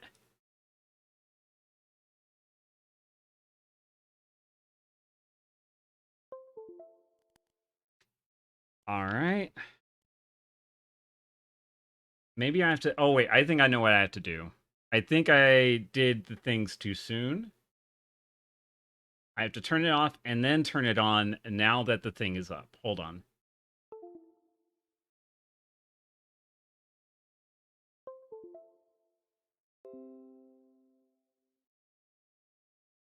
All right.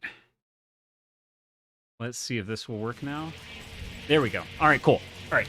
Yeah, you'll see how it goes. So, I have 3 tries. We're going to first go with typo shooter. Then we'll do a couple of blitzes. But I always have to try at least one typo shooter. The character Anderson sounds like Hank from King of the Hill. It's kind of weird a little bit, yeah.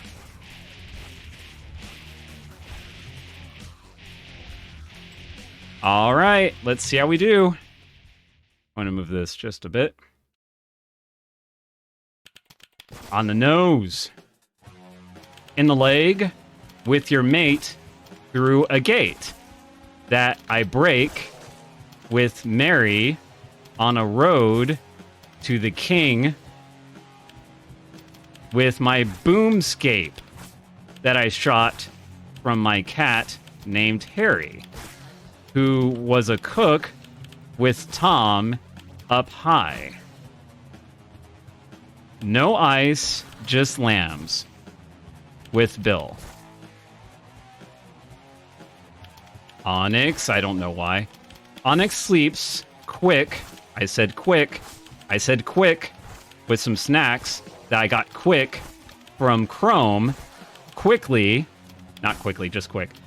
From Reaper Bill, who likes lamb, but Bill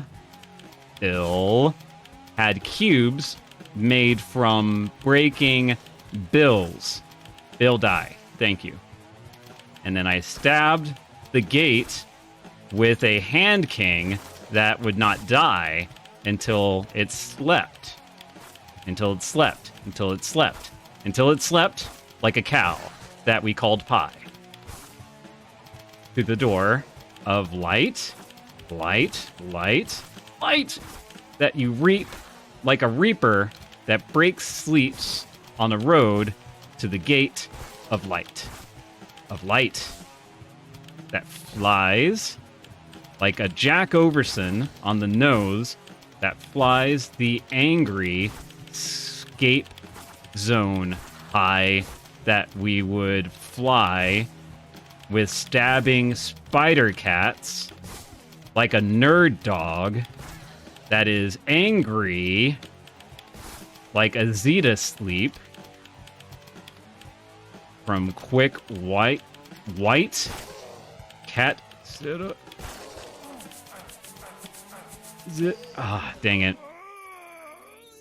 Oh well. Oh well. We got.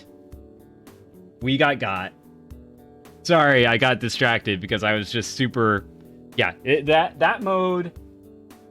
I have to focus pretty hardcore. Got killed by a Zeta sleep. Always got to watch out for those Zeta sleeps. Nongaloza, hi, how's it going? All right, and then we'll try some Blitz. All right, I'm definitely not as good at blitzing, but we'll see how it goes. All right, so now we got our Pistola. And note how clean everything looks. Just note that. Ooh, what is this weapon? Gauss gun? All right, I'll take it. Boom. Splatter. Splatter. Splatter. Give me the splatters. Oh. All right, let's just go ahead and... Yep. All right, now here we go. Here we go. And everything is in slow mode. Slow mode right there. Oh. And do we want a submachine gun? Nah. The Gauss is so good. At least for now. Go nuke it. Big bada boom. All right. Okay. So, yes, I love this game quite a bit. I could trade 99% of my health. I don't need that right now. I might take fast loader. I don't want to die soon. That soon. You know what? Fast loader. Because the faster you reload, the more you shoot. And the more you shoot, the more you kill. Uh-oh. I'm getting hurt. Oh my gosh. That is taking multiple shots of my Gauss gun. Alright. Yeah, so there's generators. Oh, alright. There we go. There we go. I need to get that shield. Give me the shield. Thank you. And all this. Big bada boom. Alright. Whew. Alright. Hot-tempered? Nah. Maybe reflex boosted. Perk expert. Yep, that's amazing. Because, we basically level up faster with perk expert. Alright, I'll get that. Get some plasma spinners. Ooh. Health. Health, I need the health. Give me the health. I need to get a different gun. This gun is not doing as well. Alright, so now I have 5 things. Ooh, fast shot is good. Slow time, high damage. Jinxed. Ooh. Long distance runner. That's, well, we won't need to run soon. Ammo maniac. You know what? Fast shot. Because the faster you shoot, the more you'll kill, honestly. All right. Sweet. All right. Let's see. Barrel greaser. After studying a lot of physics and friction, you've come up with a way to make your bullets fly faster. More speed, more damage. Yes, please. All right, and then slow time. What is that? Ion shotgun. Let's give it a go. Oh god, that is not what I want. Well, that was my second try. All right.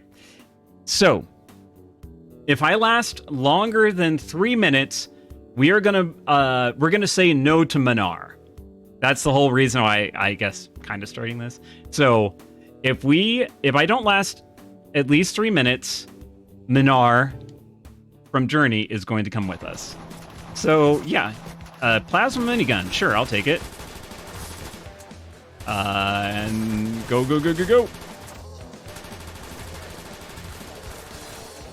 All right, shock chain, big bada boom. All right, man bomb, Highlander. Yup, I don't care what else there is. Highlander is, sawed-off shotgun, so good. Especially if you're up close to people. I mean, that's really honestly the only way to do it. So what Highlander does is you no longer die like by running out of health. You basically have like a 5% chance that when something hits you, you will die. So just don't get hit, noob. Duh. Like that. My favorite weapon, nope.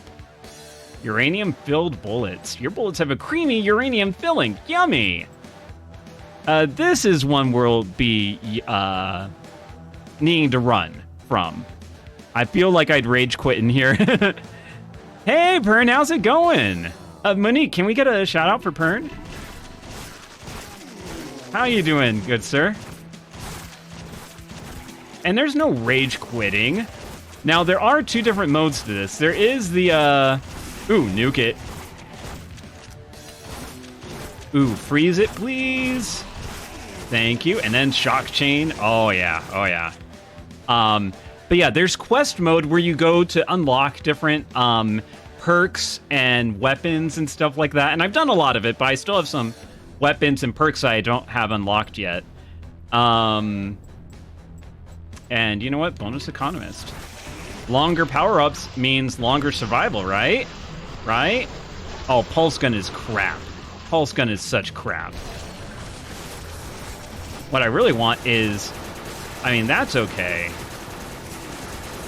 Yeah! Remember how clean the ground used to be?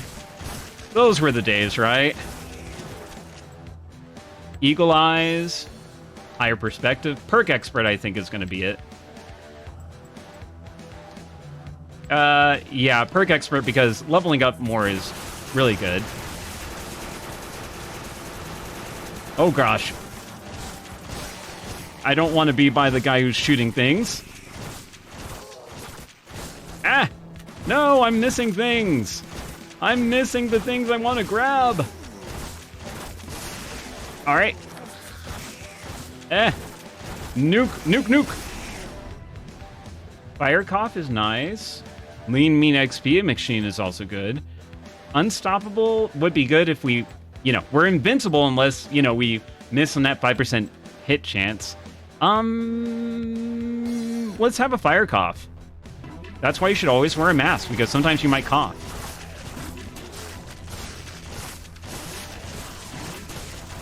All right, sweet. Oh no! I was about to get the jackhammer too.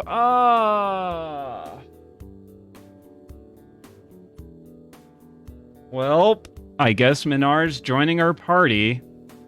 Anyways, that's Crimson Land. I really like it, as you might have guessed. But yeah, there's all sorts of survival modes and then all sorts of quest modes. But yeah, like I said, Video Game Pizza, I think this would be a game right up your alley. And the music's pretty cool too. It reminds me a little bit of your intro theme. I'll go get some sleep now. Gonna sleep with the this music in your head? Yeah, yeah.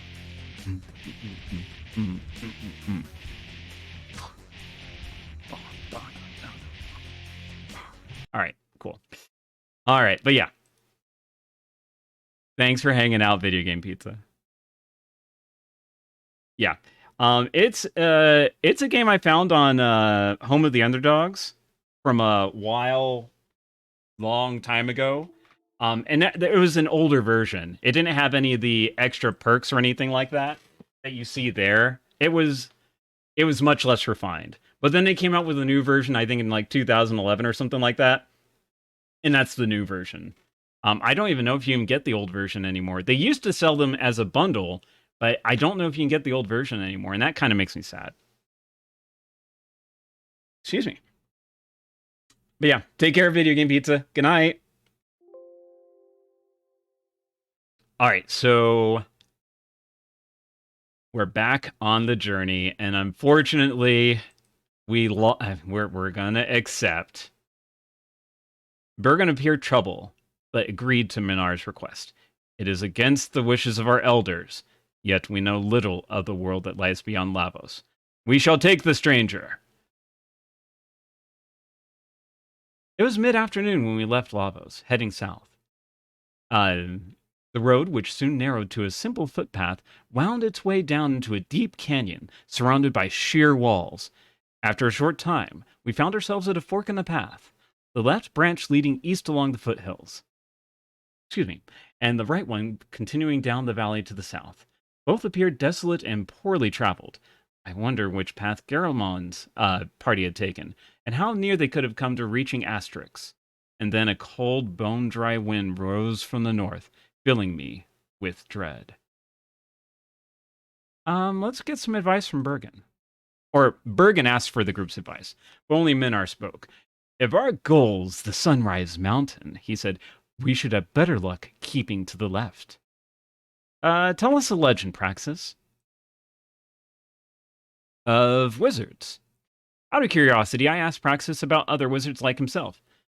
Don't tell me they're more like him, Escher said, wincing. Praxis did not acknowledge Escher's words, but simply started a story. Like me, Praxis said thoughtfully. Yes, I suppose there are more like me, but there are a few like the wizards of old, a race whose bloodline ran pure for 3 long ages, and whose like shall not be seen again. For where they have gone, I do not know where. All is said, but Asterix, who lives alone atop Sunrise Mountain.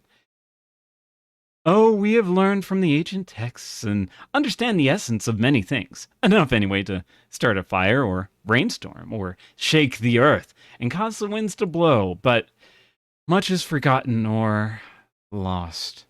His voice faded to a hollow whisper and his face became dark and clouded. But his visage soon brightened, and his voice took on a cheerier tone. We shall learn much if we can find Asterix, he said, and there's great hope in that. Tell us another legend of magic.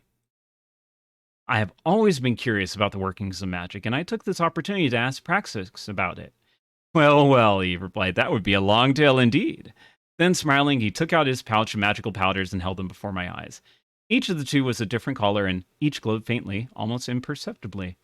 There are 4 magical essences, he began, and I suppose you could say that they represent the 4 elemental substances of our world: earth, air, fire, and water.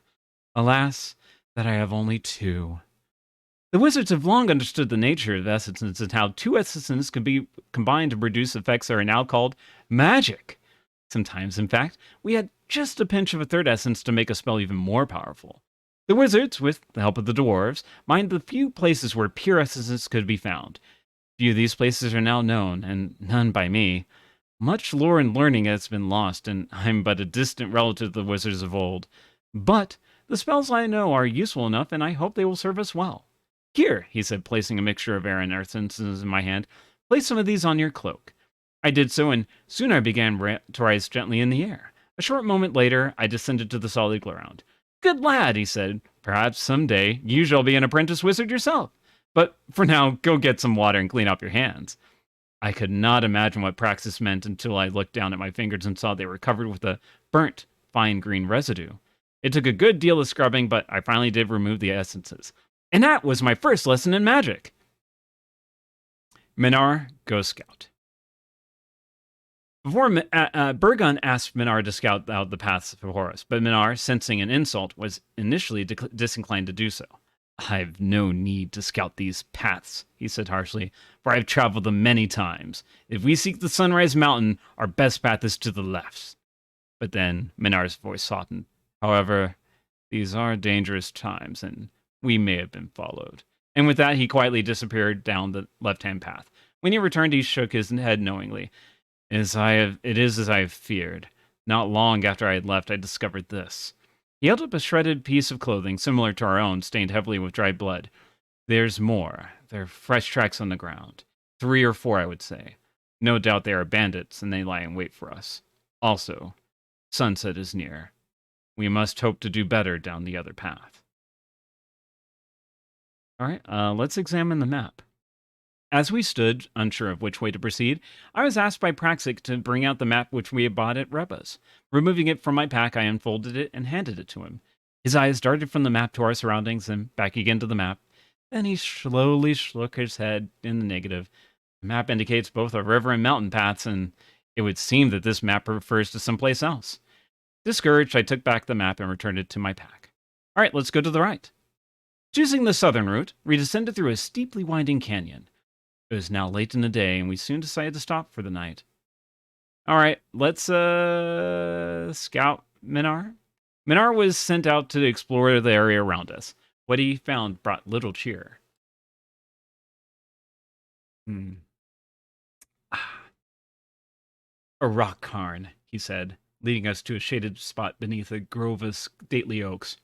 I'm certain this was not here last summer, when I camped in this same spot. Minar's words were ominous. Whatever was buried here had not lain long in the earth. Fearful over what we may find, we decided to dig up whatever remains lay there. It was not long before we found what we were after. 3 sets of human remains, their bodies mangled and bloodied, yet covered with their own cloaks. Garlemon's party, cried Baragon, but there are only 3, not 4. That is but part of the mystery, replied Praxis. Who, I wonder, took the time to bury them? Surely not the assassins that tortured and killed them. Let us examine the bodies. Praxis examined the bodies. Why not Escher? Escher's our physician. Oh, well, maybe that's what he has examined too. Discovering 2 small pouches of powders hidden within the seam of one of the cloaks that had been used as a burial shroud. Fire essence, he beamed, opening the first and holding it for my inspection. Or I am an apprentice food merchant. And then examining the second pouch, he found a far smaller amount of a different powder. He dipped a finger into the powder and touched it to his lips. And this would be water essence, though barely enough for a single spell. And yet, all such powders are nigh impossible to obtain these days, and much can be done with them. Examine the cairn. At Bargain's request, Praxis looked over the cairn. The cairn was made by our people and not by the locals from Lavos, he said. All right, Escher, examine the bodies. Escher examined the bodies carefully. They were killed with some sharp objects of some kind. Swords and knives, I would guess. Whatever weapons they may have carried are gone. In fact, only their cloaks remain. I'd be willing to bet they were waylaid and robbed.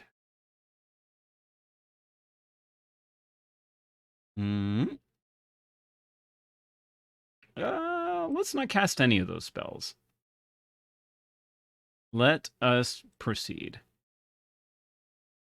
The path curved toward the east along the foothills of the mountains, and we were soon forced to choose between climbing higher or veering off into the southern valley. By the way, I could have gone back and maybe tried the way with the bandits now that we knew we were there. Maybe we could have gotten some information about them, about the bodies. Oh well. So many options in this game. Anyways. We were soon forced to choose between climbing higher or veering off into the southern valley. But there was no choice, really, since our goal was to the east. It would be impossible to avoid the mountains, so we started our ascent. The climb was long and arduous, and it was not until late in the second day that we reached a plateau high in the mountains. But it was dark, and little could be seen, and so we camped there under a starry sky. We awoke with the sun, and could see now where we had come. We were on a ridge above a high plain in the mountains, just a few hundred feet above a large blue-green lake. Not long after starting, we descended into the plain. The sky was starting to darken in the north, and this could only mean an approaching storm. Let's examine the lake. Sunlight danced on the surface of the lake that lay before us. It was large, perhaps 3 miles across, and its waters were a brilliant blue. Much of the shoreline was rocky, but below us lay a sandy beach. The lake sat in a bowl in the mountains, fed by alpine streams, most of which had run dry in the summer's heat. For Praxis pointed out one directly between ourselves and the lake that still flowed. Minar, go scout. Minar went on ahead, climbing a nearby ridge in hopes of getting a better view. He returned bringing strange news. There's smoke rising up from behind the ridge. I thought perhaps it was a fire, but the plume of smoke is small and localized, as if it was coming from a hearth or campfire. And that in itself is odd, for nobody lives up here, at least. Not that I have ever come across. All right, let's follow the smoke. We followed Menard to the crest of the rise, where we could see smoke rising from a smaller hill that lay in front of us. It was a short walk to the next hill. Before us sat a ramshackle hut, its battered door flapping slowly in the breeze. It was hard to believe that one could live in such a place, but the column of smoke rising from the chimney convinced us otherwise. The hut was not here last year, he said. I am at a loss to understand it. Most peculiar, said Praxis. Whom do you suppose would choose to live here? Let's have him examine the hut. Oh, if I have Praxis examine things, I think we get different information than Escher. Okay. The hut was small, made of rough-hewn logs. The thatched roof was so haphazardly constructed that it would hardly keep out the wind, no less the rain. It was difficult to believe that someone would choose to live here, but the evidence clearly pointed in that direction. It would take a good deal of magic to fix this place up. Shall we take a closer look? Sure, let's knock. With Bergen in the lead, we approached the hut, but even as his raised hand came up down upon the rickety door, it appeared to open of its own volition. We entered slowly. The hut was dark and smelled of incense. In the far corner, one eye gone, the other opaque with cataracts, an old man stared at us. I say old, though the many lines on his face were more like the scars earned in battle than the wrinkles gathered over long years. We stood motionless, as though afraid to speak, or perhaps unsure of what to say. The silence was broken as the old man stood, toppling his stool, and took a few hobbling steps towards Bergen. Then, staring straight into Bergen's eyes, he said, "You come from the..." Sorry. Let me get a drink real quick.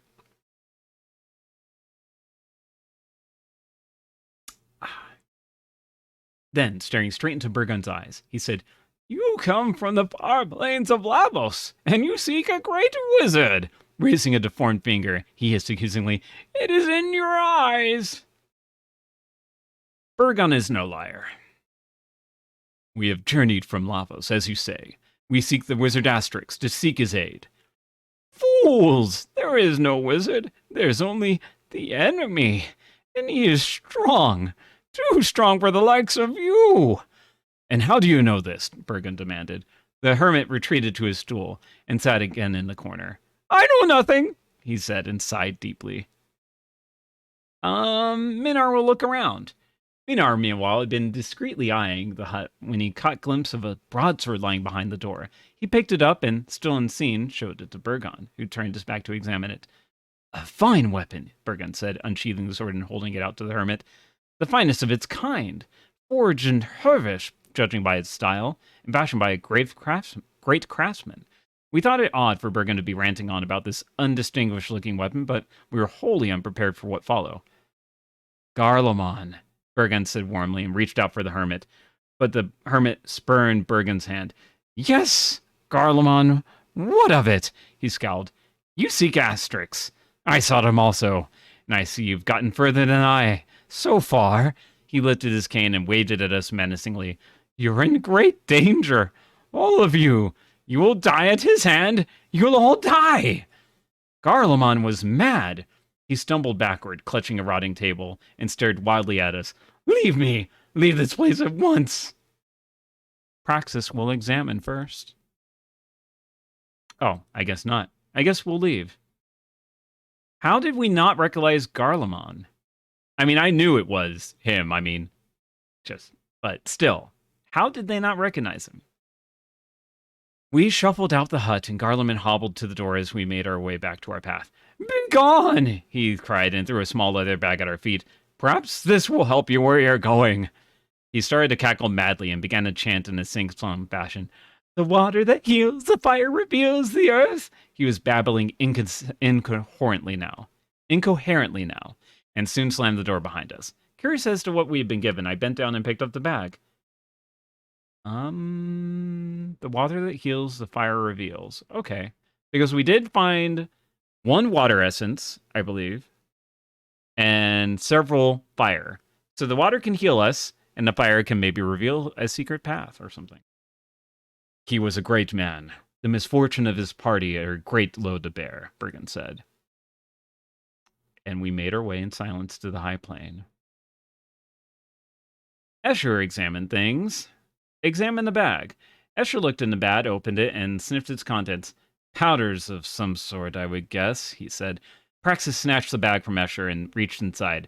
Nodding his head knowingly, he pulled 5 smaller packets from the bag and said, Magical powders. Garland was quite resourceful to have salvaged these from the carnage of his party. Perhaps it's the reason why he survived this long. Then he examined the contents of each packet and continued, 4 basic essences are here. Earth, air, fire, water. Of course, there's not much of any of them here, but this 5th powder... His voice trailed off as he gazed intently at the blue-green powder, and then turned his eyes back to the hermit's hut. I've never seen this before. Oh well, perhaps Asterix will know it. And with that, he placed the powders among his own. All right, I do want to examine his pouch now. All right, so a large amount of earth essence, a fairly large amount of fire, large amount of air, and a moderate amount of water essence. So we have some spells. We have some good spells that we can start doing now. Hey, Polyology, how's it going? I am definitely enjoying our journey thus far. I hope you all are too. Descending from the high plain, we headed toward the near shore of the lake. Nearing the halfway point, we stopped at a wide stream whose waters careened down the slope and into the lake below. The sky was dark. The sky was dark and a storm threatened. Look! Praxis cried, pointing towards the lowering clouds. For a long time we saw nothing, but soon a great white bird emerged from the cloud base and soared overhead in graceful spirals. I've seen nothing like it, Bergen said, as the bird disappeared into the eastern sky. Escher examined the stream.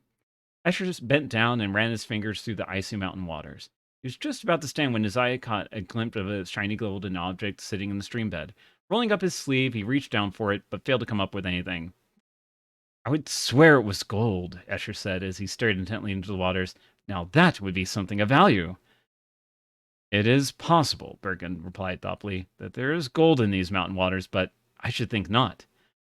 The dark clouds lowered as they rolled in from the north. The wind started to howl. It would not be long before the rains came. Ellie, off to sleep now. Yeah, take care. Have a good sleep, Ellie. See you next time.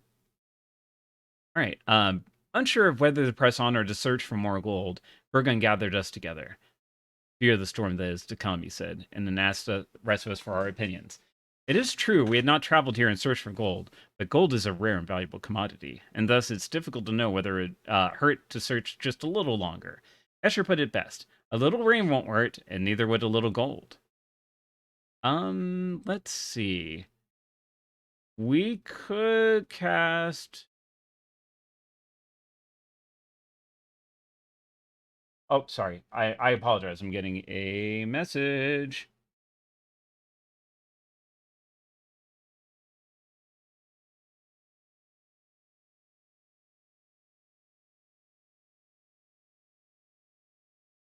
Sorry. So last night, I had gone out to a friend's place and stuff happened. I had to leave. Unfortunately, when I took Pod there, I took one of his beds there, so, you know.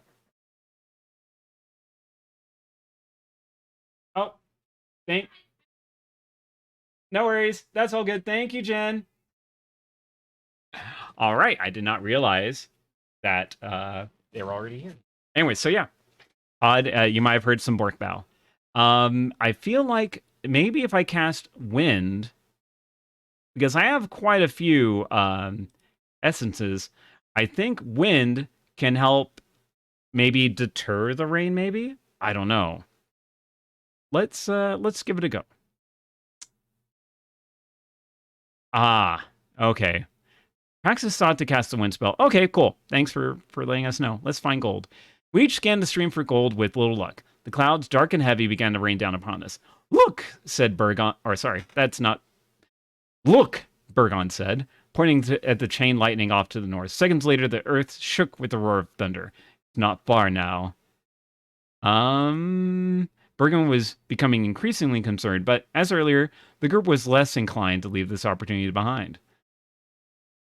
Let's...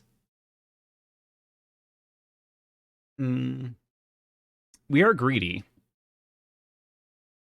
Let's see. Tag and Minar would definitely want gold. Because Tag's like, we need money for food. Food to help us survive. Minar's a greedy son of a gun. Escher is practical, but he probably wouldn't want to start the journey off by taking care of a bunch of people who have colds because he's our physician. And Praxis is like, whatever, I'm easygoing, whatever you all want to do. So Bergen, we're going to let Bergen be the tiebreaker, and he's wanting to go. So we will go. Too late! We watched as the torrent flowed down the hillside, knocking us down and washing my pack downstream. I did my best to salvage its contents and scrabble with the others to a rock-sheltered spot nearby, where we waited for the storm to abate. Strangely, Praxis returned to the swollen stream and pulled up a few peculiar golden stones. After all that, you of all people looking for gold. Bergon huffed. Not gold, Bergon, he said, rubbing the golden veneer off the stone. Water essence, though not altogether much, I'm afraid. I suspect that's what caught our eye in the first place. Soon Praxis had finished isolating the water essence from its golden facade and placed it safely in his pouch. Proceed? Having barely survived our adventure at the stream, we walked the last few hundred paces to the near shore of the lake. The sun was high in the sky, no sign, not even the rainbow that raises testament to the deluge we'd just witnessed. It had been a while since our last meal, and talk soon turned to lunch. Bergon strode to the shore of the glistening lake and eyed it hungrily. Have I ever told you of my fishing days at Lendros? He said. Nobody responded to this informal banter, but Bergon persisted. How would everyone feel about some fresh lake trout? He asked. Oh my, yes, that would hit the spot, he replied playfully. Oh, he's talking to himself. Then, taking the slightest murmur from the group as a mandate, he dove into the icy clear waters. He surfaced soon thereafter. Though out of breath, he gasped something about our upcoming feast. Seeing how weakened Bergen had become, Minar pulled him from the lake and dove in to catch our lunch himself. But he did not surface, and after a few agonizingly long minutes, our concern turned to alarm. Bergen said, perhaps Minar has been caught in a current and carried further along the shore. Bergon is right, he started. There's no sign of Minar, and that's very disturbing indeed. Perhaps we should learn more as we progress along the lake shore. Oh, by the way, let's take a look at our inventory. We lost the map. But we have rope and food, I guess, so okay. We could proceed, or we could enter the lake ourselves. We could also...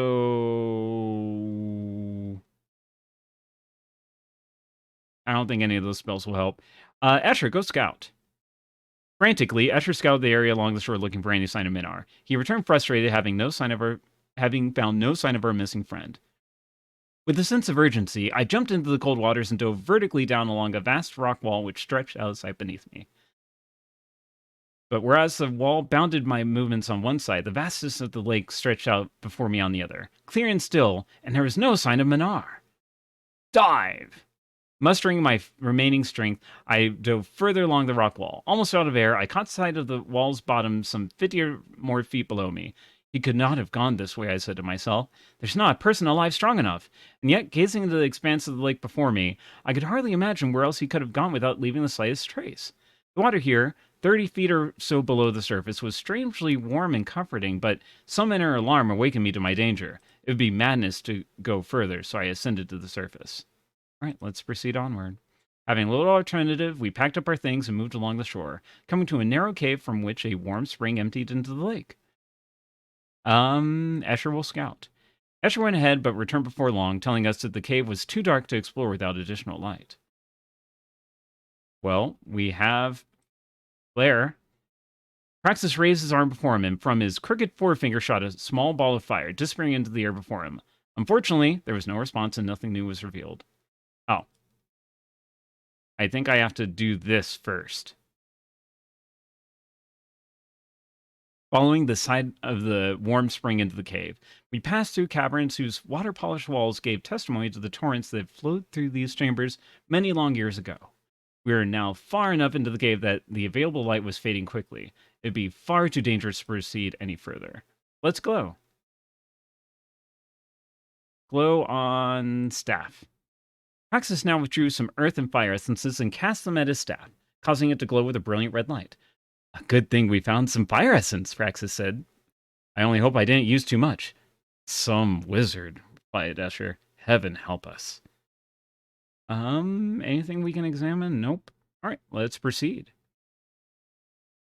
A narrow path now led beside the gently flowing spring, and this we followed until we came upon a deep, warm pool whose crystal clarity was a revelation to behold.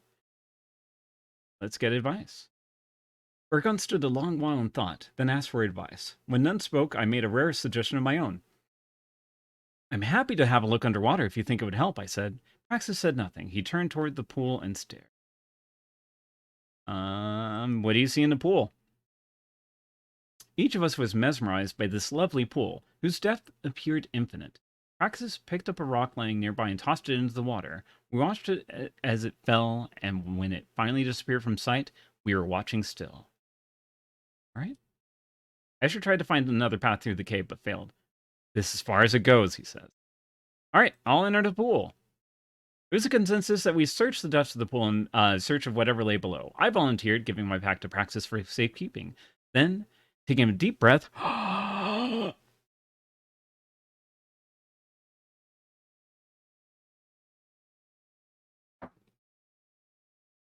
my goodness, I am so sorry, Warlock, I missed this. This is called Journey. It's a 1989 text-adventure game. I've never seen it. I've never seen anyone play this before, but I like it. Each of the characters has a lot of personality, and it's like, yeah, you're just the food handler. You're just the person who's like the pack mule, and you know food. Everyone else has their specialties. Bergon, I guess he was a part-time warrior, and a fisherman, and a carpenter. Praxis is our wizard. Escher is our physician / grumpy person. And we used to have this guy we picked up in a bar, Minar, who was surprisingly helpful, but now he's gone and he's probably dead, so. Oh, sorry, excuse me. All right. Okay, taking a deep breath, I plunged into the warming waters.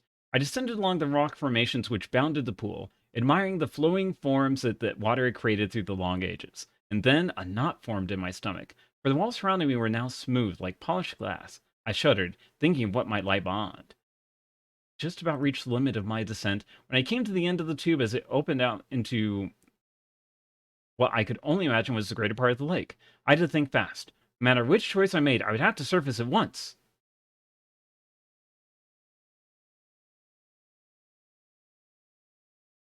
Having little time, I nonetheless examined the tube. It was smooth to the touch and of a material completely foreign to me. Here at the bottom, it was only 4 feet across, making it difficult to maneuver. Let's leave the tube. Now, I am not a cowardly person, yet I was sorely tempted to rise back to the surface, but some inner reserve of strength guided my actions. I pulled myself through the lip of the tube, then rose steadily towards the unknown. Within moments, I had arrived at the surface, pulling myself out of another, larger pool and onto a sandy area. Exhausted, yet exhilarated, I rose to my feet and found myself standing in a wide chamber cut from the surrounding rock. A finely carved archway led into a dimly glowing passage. On the archway were ruins quite unlike any I had ever seen. Still somewhat lightheaded from my time underwater, I walked into the passage, which soon widened into a grander chamber adorned with colorful banners. This would be the land of the nymphs, if my book of legends was to be believed. And there, to my surprise, was Minar, lying on a bed of straw and covered in a heavy woolen blanket. As I approached my sleeping friend, I could hear someone approach from another corridor nearby. I mean, they're taking care of Minar. Let's stand. Hello.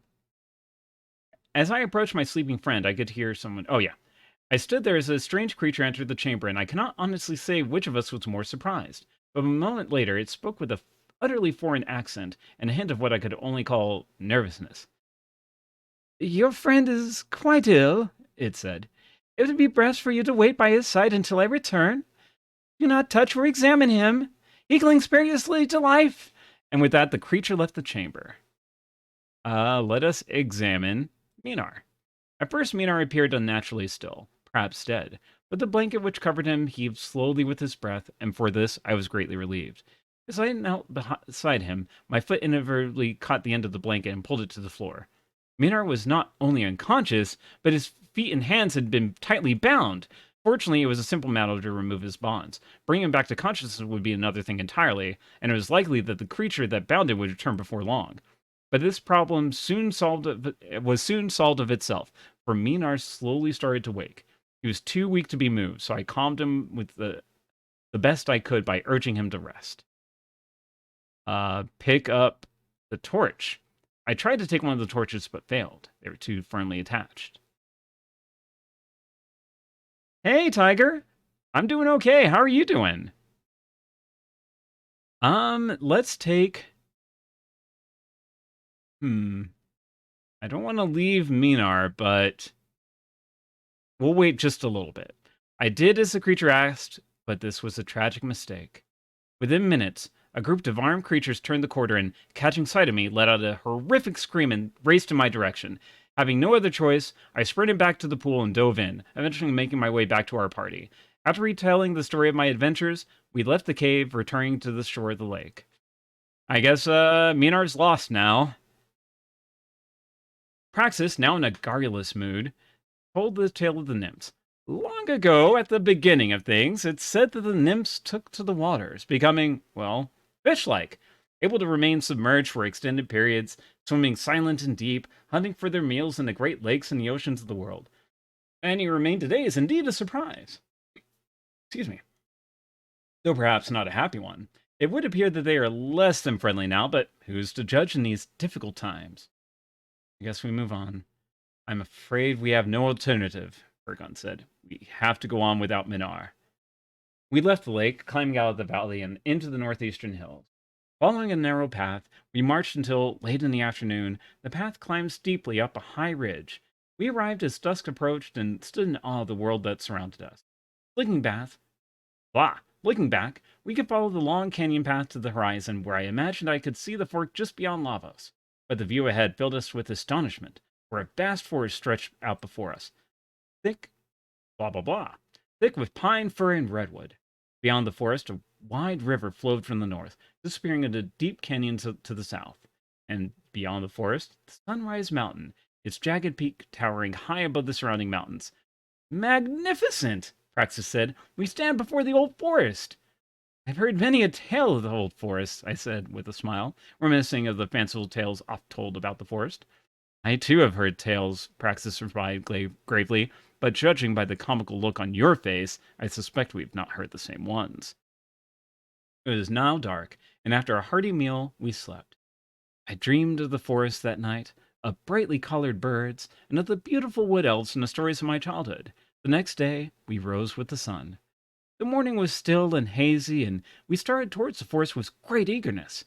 Praxis spotted a wide path which headed due east towards the Sunrise Mountain, and we spent a glorious morning beneath tall trees and a blue sky.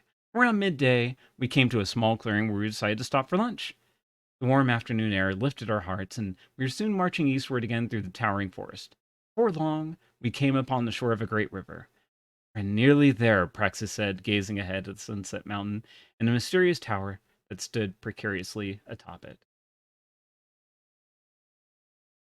So, I would love to go on a little bit more, but I am needing to take care of Pod, and also I need to kind of take care of some minor errands because I did, instead of taking care of everything early in the day when I had plenty of time, I slept with Pod. We snuggled for about 5 or 6 hours and got nothing done.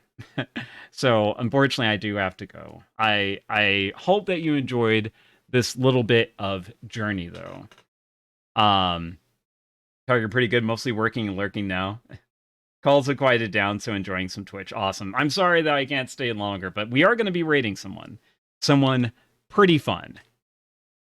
So, thank you again, everyone, for hanging out. Let me do a quick thing here where I say, hey, let's fix this up. Let's make this look a little bit more. There we go. That looks better. Anyways, yeah, thank you all so much for hanging out. Thank you for the folks who followed. I wish I should actually go to that point there. Boop a doop boop boo. Thank you, Wolf720p, Polyoddity, Original Paladin. Thank you so much for joining the pod crew. Definitely appreciate everyone's company, hanging out, being silly and fun. Sorry for all the crashes. I do not know why it kept crashing, but it will make it easy to separate the games. I'll be like, this stream is Renegade Legion. This stream is Crimson Land. This stream is, whatever. But yeah, let me take a look here and see who we should raid. I really hope, because I really want to raid Presto if he's on. Yes. Yeah, because he's doing a little indie game. Oh, Dragon Gem's also on. Let me double check one quick thing here. I'm just double checking the types of games they're playing.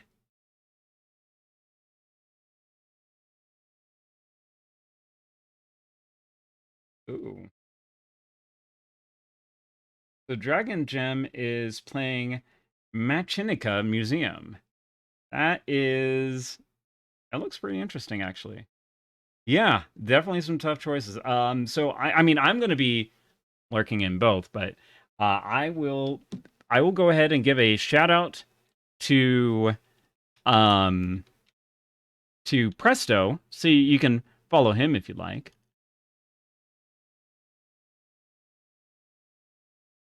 I'm seeing double. I'm seeing double. All right, so let's. Oh, whoops. Come here. And attack. Dark Sun, right? Yeah, this is Dark Sun Run. This is how we first met, actually, is on his Dark Sun Run. And a beautiful friendship was made. Two crazy dogs.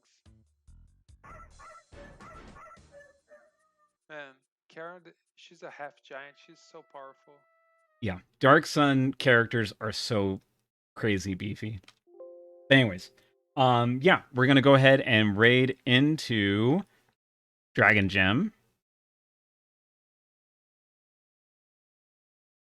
So I hope you'll join me there. And if you got those emotes by being a part of the Pod Patrol, let her know that the Pod Patrol is now sounding off with some Bork Bows. But don't worry, if you don't have the emotes, that is perfectly okay too. You can just say, hey, it's your friendly neighborhood Pod Patrol dropping in. So that is also cool. But anyways, thank you everyone so much for hanging out, being here, and everything like that. It has been a huge joy for me to be able to hang out with everyone, entertain y'all. I'll be back on Thursday. We beat Kohan. So what's going to happen Thursday?